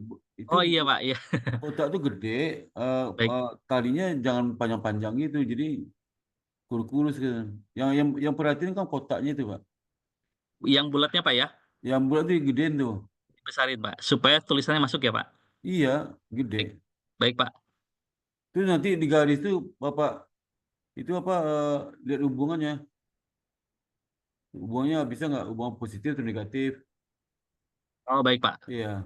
Ya, Terus lagi Pak, terus. ya ke Apa? bawah Pak. Ini penjelasannya dari Di wajah ada judul gambar di bawah Pak, di bawah judul gambar. ini Judul Pak, gambarnya di bawah. judul gambar. Di bawah gambar nih, di bawah gambar. Gambar Oh di sini Pak, gambar satu apa sistematika penelitian itu. Kerangka pemikiran penelitian. gambar 1. Nah, apa judulnya apa? Gitu judul ya. Iya Pak, Ya. kerangka skema Pemikiran. kerangka pemikiran. Nah, ini gambar aku mau rubah ya. Baik Pak, Nggak lihat nih. diperbesar nanti Pak Iya. kotaknya. Pembesarnya garis itu jangan terlalu panjang-panjang, dekat-dekat aja. Oh baik Pak, Dekatin tuh ya. ya kami perpendek Pak untuk garis-garisnya. Iya. Kotaknya gede. Iya, Ya. kotaknya yang besar. Baik Pak. Iya. Ya, Terus lagi oke. tuh, apa? Nah, ini ada penjelasan deskriptif dari Terus kerangka udah. pemikiran, Pak. Kerangka pemikiran Iya. ini menunjukkan bahwa teknologi digital yang canggih, X1, sosialisasi dan edukasi yang efektif, X2, serta ketersediaan infrastruktur yang memadai, X3, secara langsung mempengaruhi efektivitas Ya udah Pak, layanan. ke bawah lagi sedikit lagi Pak, ke bawah. Iya, Pak ya. Baik, Pak. Langsung bab 3, Pak. Iya. Hipotesis Pak, belum hipotesisnya. Oh iya, belum, Pak. Betul, Pak. Betul, Pak. Ya. Terakhir hipotesis. Baik, Pak. Saya tambahkan ya, Pak. Iya. Tambahkan hipotesis. Baik, Pak. Ini Kami lengkap. seberapa tuh? 2.4 apa? 21. Iya, betul, Pak. 214, Pak. Tadi 213. Iya. Bukan 24, bukan 14, 24. 24, Pak ya. 21 benar-benar 21 kan 21 grand teori. Kajian teori, betul, Pak. 2.2 itu variabel penelitian. Penelitian. 2.3 itu kerangka pemikiran. Kerangka pemikiran. 2.4 itu hipotesis. Baik, Pak. 2.4 hipotesis. Iya. Baik, Pak. Kami tambahkan ya, Pak.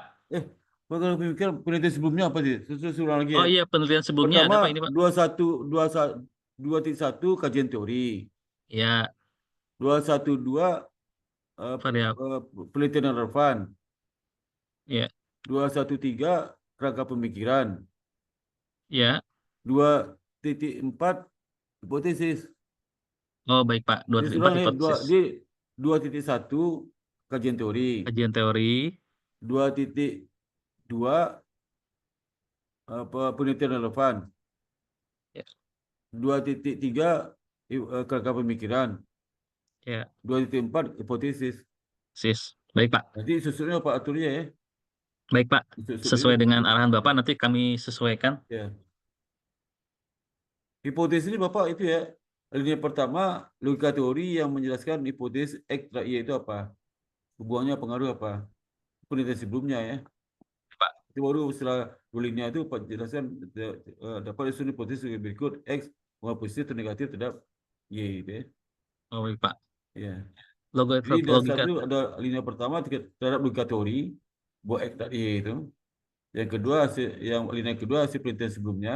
Ringkas-ringkasnya Pak, jangan dijelaskan lama, ringkas saja. ringkas saja. Satu linia itu ya. Nanti Sa- baru iya, untuk alinea ketiga Bapak kasih tahu sehubungan dengan penjelasan atas, maka hipotesis adalah sebagai berikut itu. Ya. Misal contoh hipotesisnya hal alternatif X berpengaruh positif terhadap Y itu ya. ya. Itu. Pak, mohon maaf Pak, mohon Ah, diulangi untuk alinea pertama ini logika teori yang ya, menjelaskan apa Pak? teori yang menjelaskan hubungan X terhadap Y. Linear kedua berdasarkan penelitian sebelumnya hubungan X terhadap Y. Satu linear itu Pak. Jadi Pak, singkat-singkat ya. berdasarkan hasil penelitian sebelumnya hubungan antara Hubungan X X terhadap Y. Bapak terhadap bisa lihat, iya. Bapak alinea bisa lihat ketiga Pak. tesis yang dibuat oleh mahasiswa bimbingan saya. Baik Pak. Kemudian baru setelah linear kedua itu Pak jelaskan sehubungan dengan penjelasan di atas, maka hipotesis diajukan adalah sebagai berikut. H alternatif H titik A titik 1.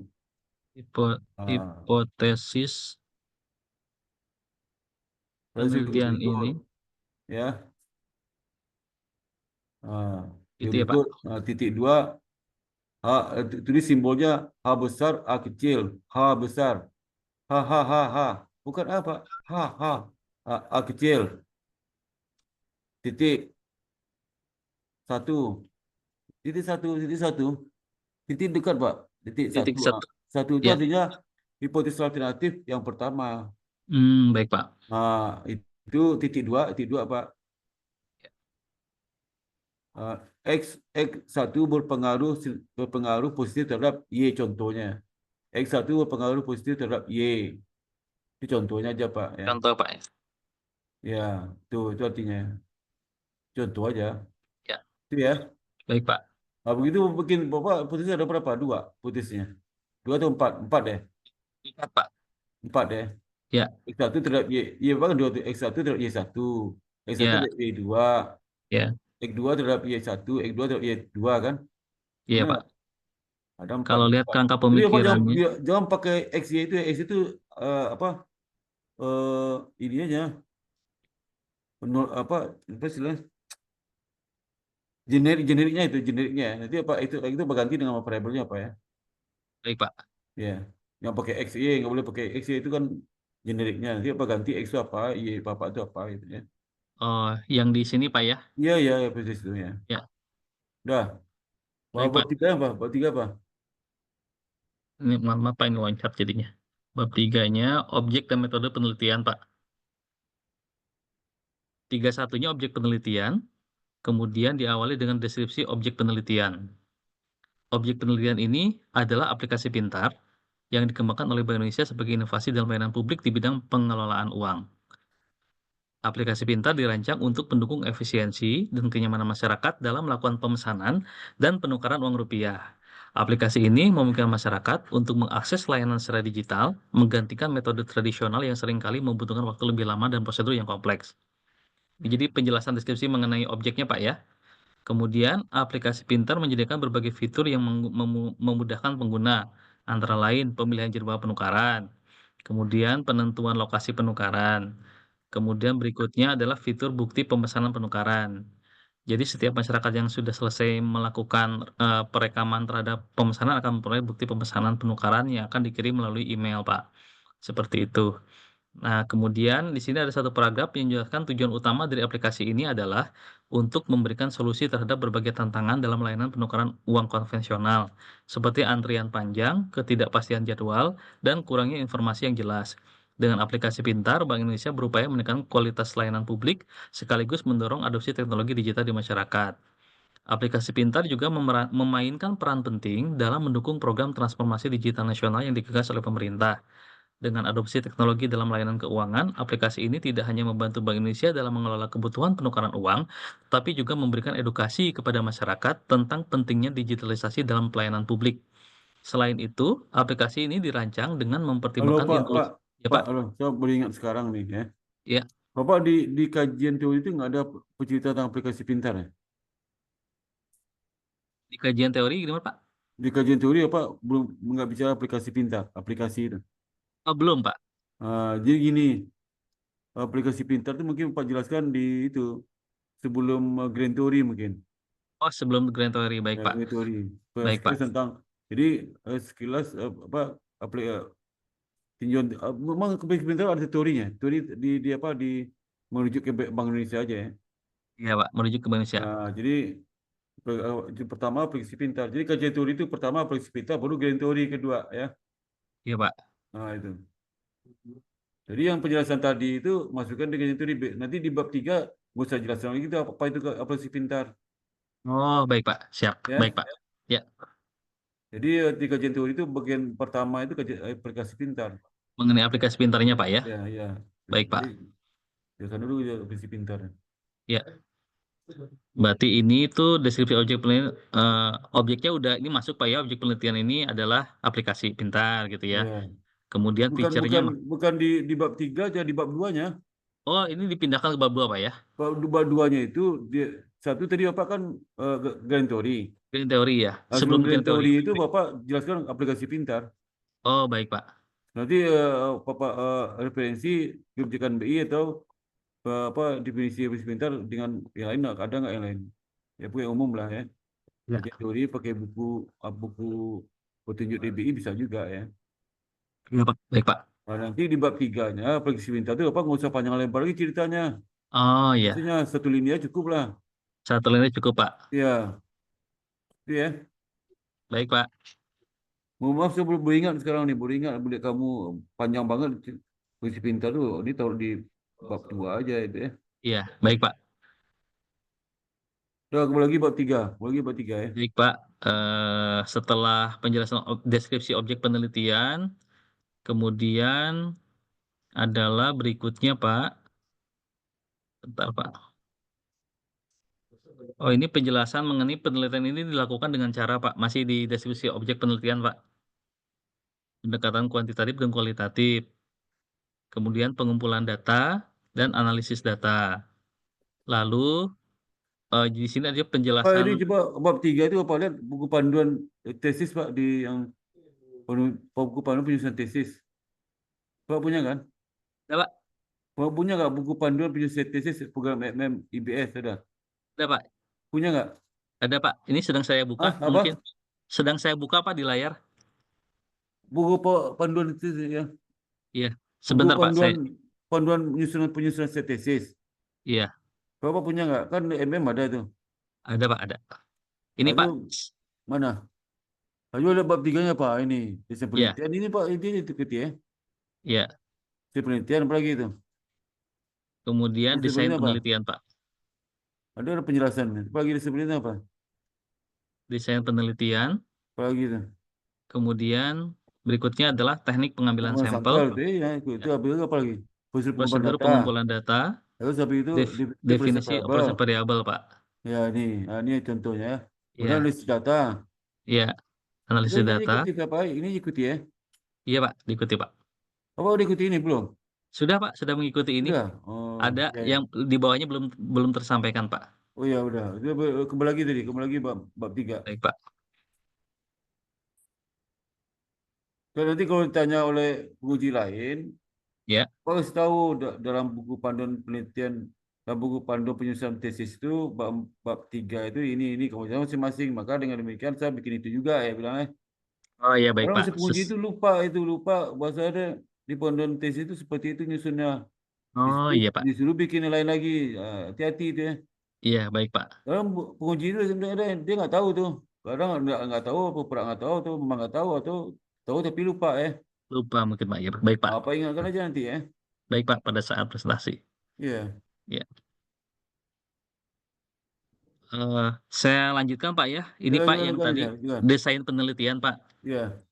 Deskripsi desain penelitian. Penelitian ini menggunakan pendekatan kuantitatif untuk mengumpulkan dan menganalisis data terkait penggunaan aplikasi pintar dalam penukaran uang rupiah di Bank Indonesia. Desain penelitian yang akan digunakan adalah studi survei yang bertujuan untuk mengumpulkan data dari responden yang mewakili populasi pengguna aplikasi pintar. Nah, selain deskripsi desain penelitian, di dalam subbab desain penelitian juga saya menjelaskan jenis desain penelitian, Pak. Desain penelitian ini termasuk dalam kategori explanatory yang bertujuan untuk Kalau menjelaskan bisa Pak, kalau bisa ada referensinya Pak. Oh, Pak, baik, Pak. Bisa referensi, bisa desain penelitian ini termasuk dalam kategori apa? Referensi ya. Ada referensi lah ya. Referensi, Pak ya. Iya, Referensi dari apa? jurnal Ya, atau apa? dari Apa explanatory ya. Dan berikutnya Pak. Nanti setiap ya, anu itu penjelasan itu ada referensi ya. ya, Pak. Ya, itu apa lagi? Oke, Pak. Desain penelitian referensi ya, Pak. Baik, Pak. Referensi terkait metodologi ya. Buku-buku Masih metodologi lah, buku-buku metodologi apa referensi buku metodologi ya. Buku-buku metodologi ya. Metodologi penelitian. ya, Oh, belajar metodologi kan di S2 ada kan? iya, Pak. Belajar, Refer buku metodologi buku apa wajibnya? Buku apa?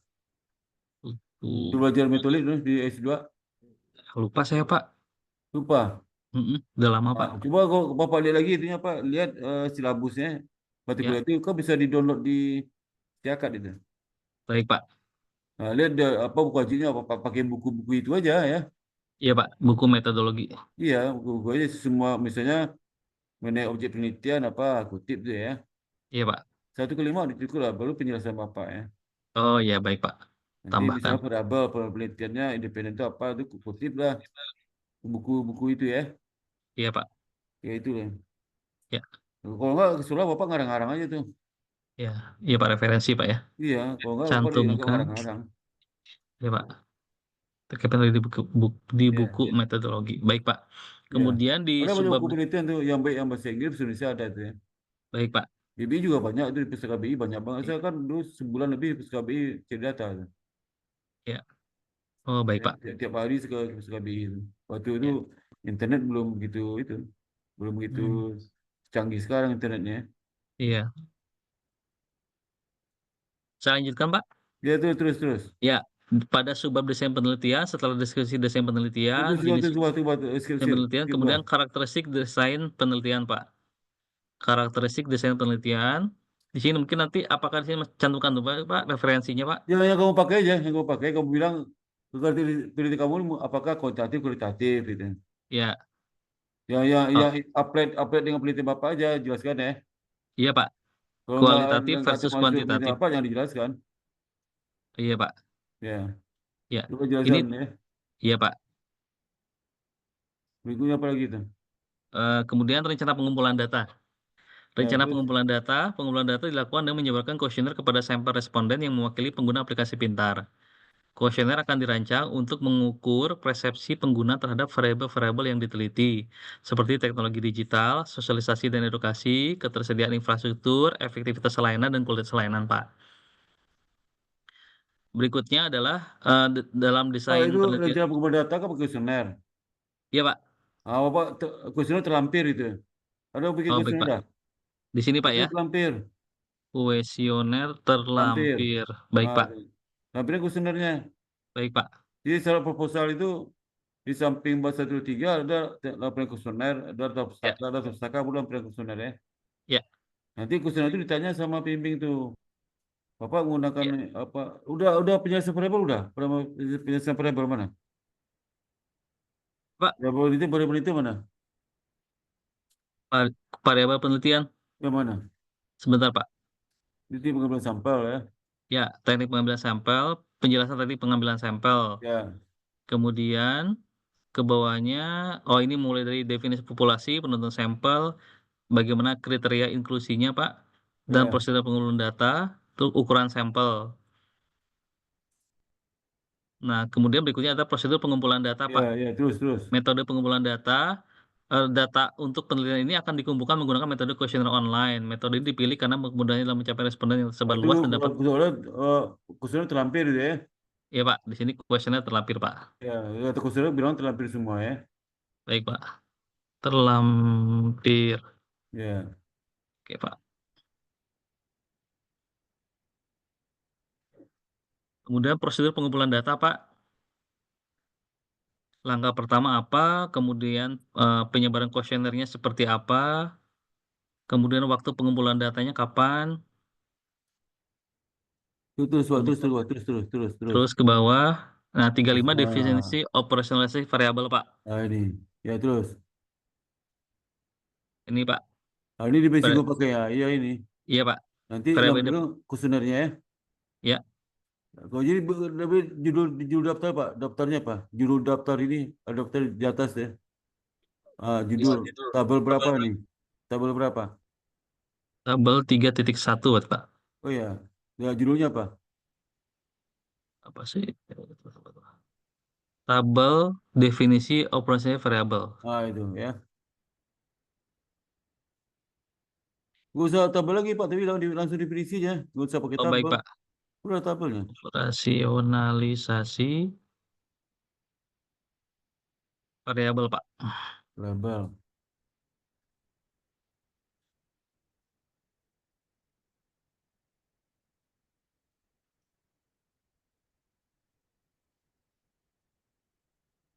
Ini, Pak, operasi variabelnya, Pak. Apa? Sebentar. Kalau independen S1-nya apa? Tinggal kita canggih teknologi. Dimensi, kemudian penggunaan. Kok dimensi ada berapa kalau dimensi itu? Dimensi ada berapa? Kemudahan X1 dimensi ada berapa? Dimensi ada berapa di X1 itu?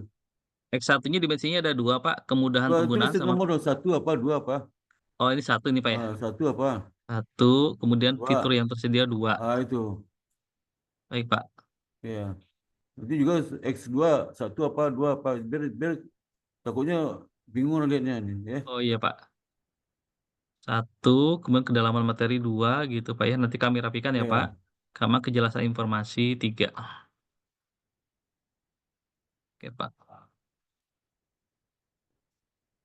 Kemudian untuk Nanti gini Pak Mas. Oke, Jadi Pak. kalau teknologi digital itu S1 nanti kuesionernya ada 2 atau 3 atau 4, 2 misalnya. Tidak dimensi satu kuesioner, terus satu dimensi dua kuesioner, dua pertanyaan. Ya. Tergantung Bapak dimensi seperti apa. Atau satu dimensi satu pertanyaan, atau satu lagi bisa 2 atau 3, satu terserah deh ya. Yang Oh, jelas baik, bisa Pak. mengcover pengukuran dari variabel teknologi digital ini. Oh iya, Pak. Ya. Ya. Itu ada teorinya yang kajian teori yang dimensi-dimensi itu. Ya. Iya, Pak. Baik, Dimensi Pak. ada penjelasan apa? Penjelasan itu tercover dari kuesioner Pak jelaskan. Kuesioner itu. Oh iya. Ya. Baik, Pak. Ini dia pakai nomor dimensinya ya.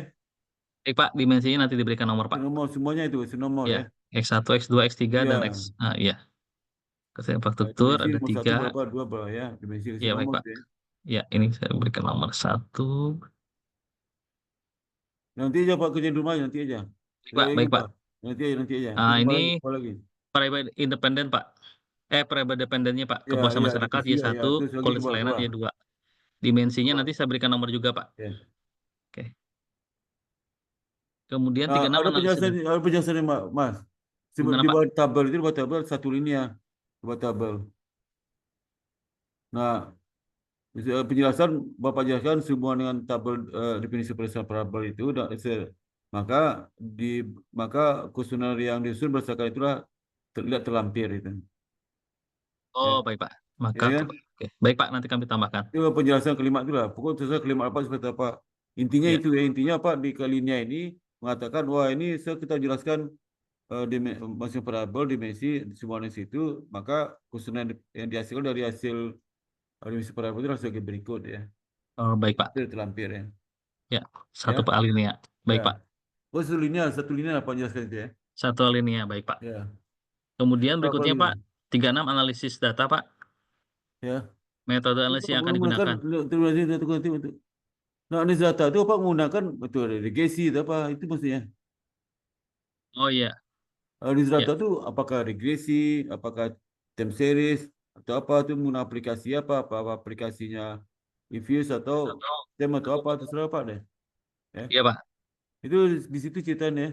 Ya, ini Pak diceritakan, Pak. Pertama untuk program analisis datanya Analisis data, disampaikan. ya. Kemudian Ya, model persamaan modelnya. dibentuk adalah regresi linear berganda, Pak. Modelnya. Ini Pak model, Pak. Mana modelnya? Di bawah model. Ini. Ini Pak. Nah, nah jangan pakai Y. Itu kan generik tuh. Ya. Ganti variabel apa simbolnya? Variabel apa simbolnya, Pak? Simbol Y Y. itu apa? Maka data jangan simbol jangan Y. Oh, kepuasan masyarakat dan kualitas layanan, Simbol Pak ya. jangan di satu. Simbolnya Oh, apa? baik, Pak. Kepuasan simbolnya apa? Simbolkan apa itu? Kepuasan ini, Enggak, Pak. yang tabel tadi itu di variabel juga jangan pakai Y. Ini. Yang ini, Pak. Ya, jangan pakai Y1, Y2 jangan. Oh, ini jangan dulu, Pak ya. Ya, enggak, simbolnya pakai simbol dari singkatan dari variabel apa itu. Ngerti enggak? Ini kepuasan masyarakat apa KM itu ya, ngerti enggak? Iya. Simbolnya Oh, nama Bapak itu di simbol singkatan apa? iya, Pak. Ngerti enggak? Iya. Yang di tabel itu Bapak rubah simbolnya tadi di atas itu. Yang ini, Pak ya. Simbol KM, Pak dirubah ya. nih, bukan D1, itu kan D1 generik tuh. Ya, Simbolnya apa? KM sebenarnya. KM. Yang Kemudian lazim KL, dipakai Pak ya. di sini apa simbol? Kepuasan masyarakat itu apa yang lazim dipakai simbol? Kepuasan masyarakat yang di Yang lazim sini. pakai simbolnya apa? Pakai KM atau pakai bahasa Inggris disingkat atau apa? Iya, Pak.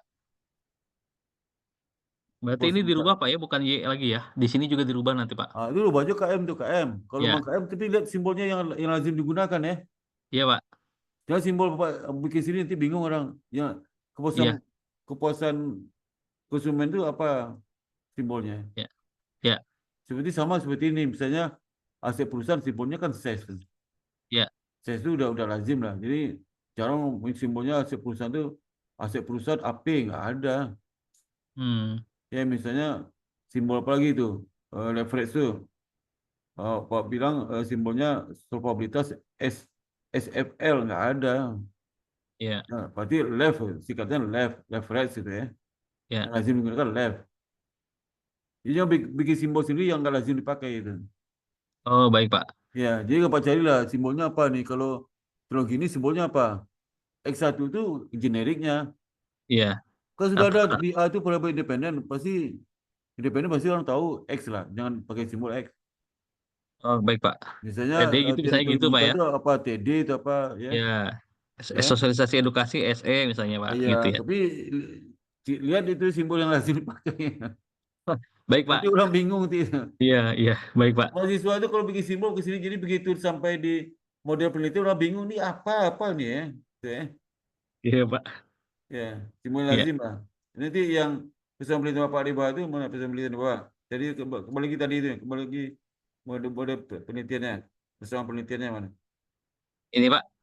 Tadi itu pesan penelitian. Oh, yang kembali, Pak. Baik, Pak. Yang tadi kembali lagi itu. Ini Ini, nih Pak. ya. Ya. Ini pada mana? Saya bukan model persamaan penelitiannya, bukan bentuk persamaan penelitian. Judul persamaan penelitian, judul model persamaan penelitian judulnya Oh, ini, Pak ya. bukan ini model persamaan penelitian ini judulnya kan. Model persamaan Iya. yang terbentuk judulnya persamaan penelitian aja. Oh, persamaan penelitian, Pak ya. Iya, bukan persamaan yang dibentuk, usah lah. Bapak aku buka S3. Iya, persamaan penelitian, Pak. Ya, nah, persamaan penelitian. Nah, penelitian. Itu ya. Ya. Itu. Nanti Bapak ganti ini, yaitu simbolnya apa ya? Iya, Pak. Itu yang B itu Pak. Bapak coba tanya ke anaknya, bikin rumusnya di Word itu di sebelah kiri kanan, di sebelah kanan atas. Ada Iya. question tuh. Pakai question jadi pakai simbol ini buat salah simbol. Oh, iya, Pak. Siap, Ya baik, ini Pak. tanya sama anak apa yang pertama umur berapa? SMA, Pak. SMA Kelas coba 3. tanya dia Word pakai menulis simbol yang kayak di jurnal tuh ada tuh di Word itu sebelah kanannya equation atas. Bapak pencet insert nanti keluar muncul ada simbol equation sebelah kanan atas. Apa pakai itu ya? Iya, Pak. Cara ngetik simbolnya. Ini jangan ini nanti malu lihatnya ya. Iya, Pak. Gitu. Jadi kalau Y di bawahnya ada I. Simbol I itu perusahaan. Ya. Bukan I itu apa observasi lah. Iya kalau Pak Kusioner berarti sampelnya populasinya apa sampel.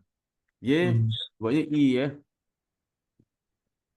Tapi nggak pakai T apa kan regresi ini.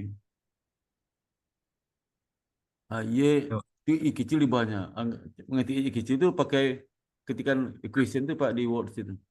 Ya. Hmm, I. Nah, itu B itu agak B-nya 0 tuh kecil di bawah. Maka pakai koefisien itu yang enak tuh ya. baik Pak. Kayak itu. Nanti B B1 satu kecil. Kan pakai itu yang enak ya. Ya Pak. Ya, nanti bakal tak tanya sama anaknya ya. Baik Pak. Ya. Itu kalau yang E itu juga EI. Pakai I itu. Errornya pakai I juga di bawahnya, Pak. Errornya. Ya, ya. Itu ya, Pak ya. Ini Baik Pak, Pak. anu lagi semua cara penulisan rumus ya. Ya Pak. Ya udah, buat lagi mana tuh? Baik Pak. Nanti Ah, diperbaiki untuk rumusnya. ya. Kemudian proses analisis data Pak. Analisis data peneliti ini akan dilakukan dengan metode kuantitatif menggunakan alat bantu statistik SPSS Pak. Penelitian ini menggunakan mode analisis data yang bertujuan untuk mengetahui pengaruh teknologi digital, literasi keuangan, syariah dan ketersediaan infrastruktur terhadap kepuasan masyarakat, Pak. Dengan menggunakan model analisis regresi linear berganda. Satu, uji validitas, Pak. Ada teorinya dulu, definisi validitas, kemudian kriteria dalam uji validitas adalah sebagai berikut, Pak.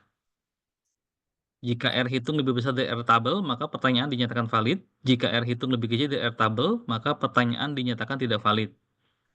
Kemudian uji reliabilitas diawali dengan teorinya dulu, Pak. Lalu Terus.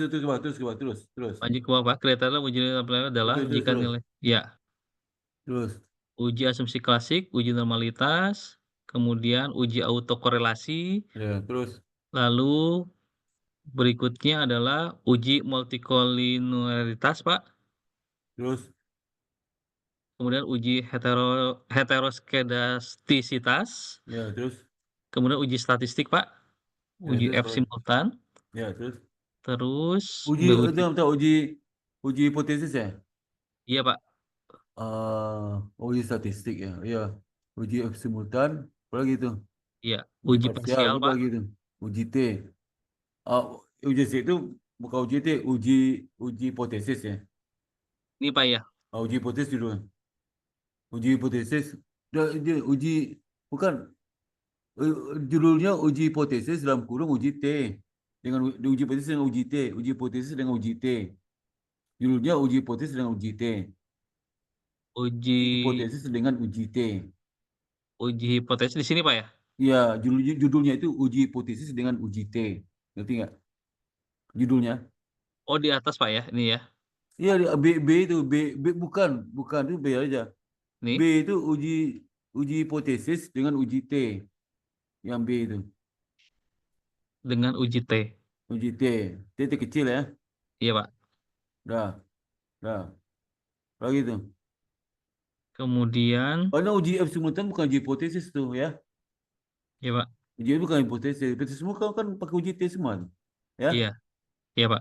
Jadi uji F itu bukan uji hipotesis, tapi itu menguji kelayakan modal. Memang hipotesis semua ada yang pakai uji T kan, uji F ada nggak ada kan? Iya, Pak. Uji Berarti ini hipotesis uji, ada berapa? 4. Kalau 4 itu pakai uji F nggak? Nggak ada kan? iya, Pak. Nah, uji T semua. Terus apa lagi itu banyak. Oke, Pak. Jadi uji F itu jangan kasih tahu uji hipotesis ya, hanya uji kelayakan model itu, Hmm, bukan uji hipotesis tuh. Ya apalagi tuh. oke. Itu Di sini ada penjelasan. langkah-langkah uji hipotesis, uji itu apa? Langkah-langkah mana? Ini, Pak, Langkah-langkah pengujian mana? hipotesis Langkah-langkahnya. mengenai Ini Pak, pengujian hipotesis mengenai pengaruh variabel independen terhadap variabel independen dilakukan dengan membandingkan nilai T hitung dengan T tabel. Uji ini menggunakan taraf signifikan sebesar 0,05 atau 5%. Kriteria pengujian uji T yaitu jika nilai signifikansi kurang dari 0,05 atau T hitung lebih besar dari T tabel, maka hipotesis ditolak, artinya ada pengaruh variabel independen terhadap variabel dependen.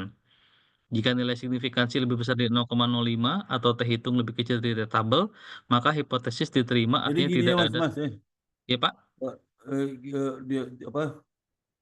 Dia uji estetik tadi mana? Uji estetik itu mana? Judul uji estetik itu. Ke atas lagi, ke atas lagi. Nah, so bukan apa uji statistik ya. Kan sebenarnya uji itu uji ya udah uji statistik, oke nggak apa-apa. Jadi yang nanti terakhir uji hipotesis ya. Yang B itu taruh di bagian terakhir tuh. Yang B itu di bagian terakhir. Ini Pak ya. B itu terakhir tuh. Iya, Ini di terakhir atas Pak. yang uji apa? Ya, yang C mana? C kamu buat itu mana C? Tadi mana? Saya Ini taruh di bagian B nih. yang ini Pak. Bagian B. B. Ya, di atas di statistik. Uji di situ. Posisi turun ke bawah. Di situ ya. Koefisien determinasi Pak. Iya itu. Penjelasan tarik juga kata. Penjelasan tarik dong ke atas. Penjelasan ditarik penjelasan ke atas dong. Ini Pak. Ya kamu copy aja semua judul sampai penjelasan, copy pindah ke atas ya. Oh baik Pak. Ini kok sebentar. Ini gimana nih? Uji koefisien estimasi sampai di mana nih? Sampai satu linear pertama ini ya? Koefisien Koefisien estimasi penjelasan mana nih? Sampai satu linear ini. Berikut bukan ini ya? Pak. Bukan uji determinasi juga ini, bukan. Ini uji determinasi Iya. itu sampai di mana penjelasannya? Sampai linear pertama. Sampai sini Pak. Udah itu pindah ke atas tadi itu. Oh baik Pak. Ini dipindahkan ke atas. Pindah yang lebih di atas. Itu.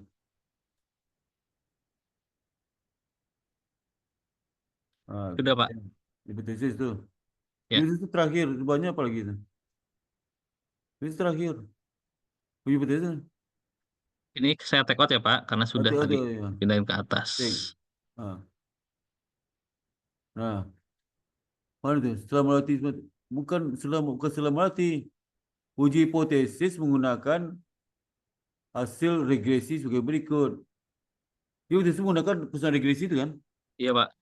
Uji hipotesis Hasil. UJT diperoleh dari hasil UJT terhadap hasil regresi. Uji T terhadap hasil Uji regresi Pak. hipotesis dasarnya hasil regresi kamu itu intinya. Iya. Oh iya itu. Pak, baik Pak. Uji Baik, Pak. hipotesis dasarnya hasil regresi kamu. Uji Baik, Pak. itu. Am- Itu. Betul, Pak. Jadi kalimatnya itu Mas. Bimbingan tesis Pak. Baik Pak, baik Pak Sparta. Kalimatnya intinya uji hipotesis ini diperoleh dari hasil persamaan regresi sebagai berikut. Uji hipotesis. Hasil persamaan regresi menggunakan persamaan penelitian. Udah itu aja. Uji hipotesis Dari ini. kan di atas kan? Ngapain lagi Baik, diulang Pak. lagi? Uji hipotesis ini Pak.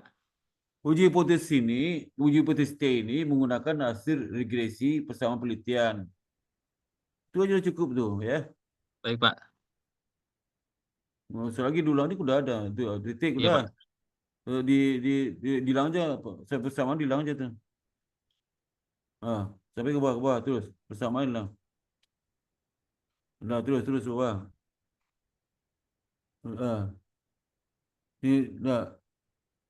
Hilang tuh. Nanti sebentar. Itu penyesuaian apa yang persamaan itu hilang sampai error itu dihilangin. Pak. Penjelasan ini itu nggak usah. Sudah Pak. Udah. Ya. Uji hipotesis ini menggunakan hasil regresi persamaan penelitian. Ini sambung nih, linear sambung tuh. Sambungin penjelasan kamu, sambungin tuh. Ya, Pak. Itu dah. Hasil analisis regresi akan diinterpretasikan untuk menentukan signifikansi. Iya Pak, betul Pak, nyambung Pak. Udah, apa lagi tuh? Udah selesai tuh. Sudah Pak. Udah. Udah pusaka kamu, data pusakanya, data pusaka. Iya Pak. Pusakanya. Data pusaka ini yang kamu kutip semua ya? Iya Pak. Yang dikutip semua di bab 1 sampai bab 2 sampai bab 3 Pak. Udah kamu, ini data pusaka satu spasi ya? Daftar pustaka 1 spasi Pak ya? Spasi. Satu spasi udah. Sudah Pak, sesuai dengan pedoman. Ya udah. Sekarang kamu jadi perbaiki semua yang saya suruh tadi itu. Iya. Besok udah net ya. Kamu daftar sistem pro ya. Baik Pak. Jadi sekali besok, kamu besok. bikin perbaikan semua itu, saya bilang oke, kamu daftar. Udah, habis itu Jumatnya kamu daftar ya, sistem pro Baik, ya. Pak. Baik, insya Allah Pak. Siap. Mudah-mudahan nggak ada perbaikan lagi ya. Amin, insya Allah Pak. Itu ya. Tapi Baik, perbaikin yang saya kasih tahu, perbaikin semua ya. Baik Pak. Di bab 1, 2, 3 kamu cek lagi semua, ketikan segala macam ya. Ya, baik Pak. Kami sesuaikan kembali dan dicek kembali. Ya itu ya. Baik Pak. Udah ngantuk ke sana ya. Siap, baik Pak Sparta. Ya. Terima kasih banyak Pak Sparta. Ya. Assalamualaikum. Foto lu. Baik Pak, foto dulu Pak. Ya, 1, 2, 3. Dah. Terima kasih Pak Spata. Ya, Makasih silakan. Pak Assalamualaikum. Spata. Sesama, sesama. Izin live ya Pak. Ya, sesama, silakan. Silakan.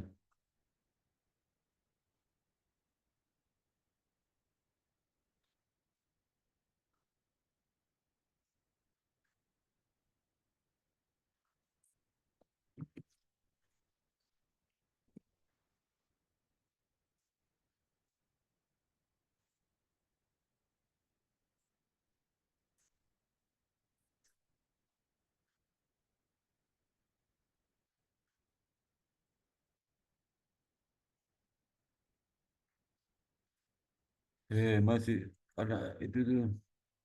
Itu.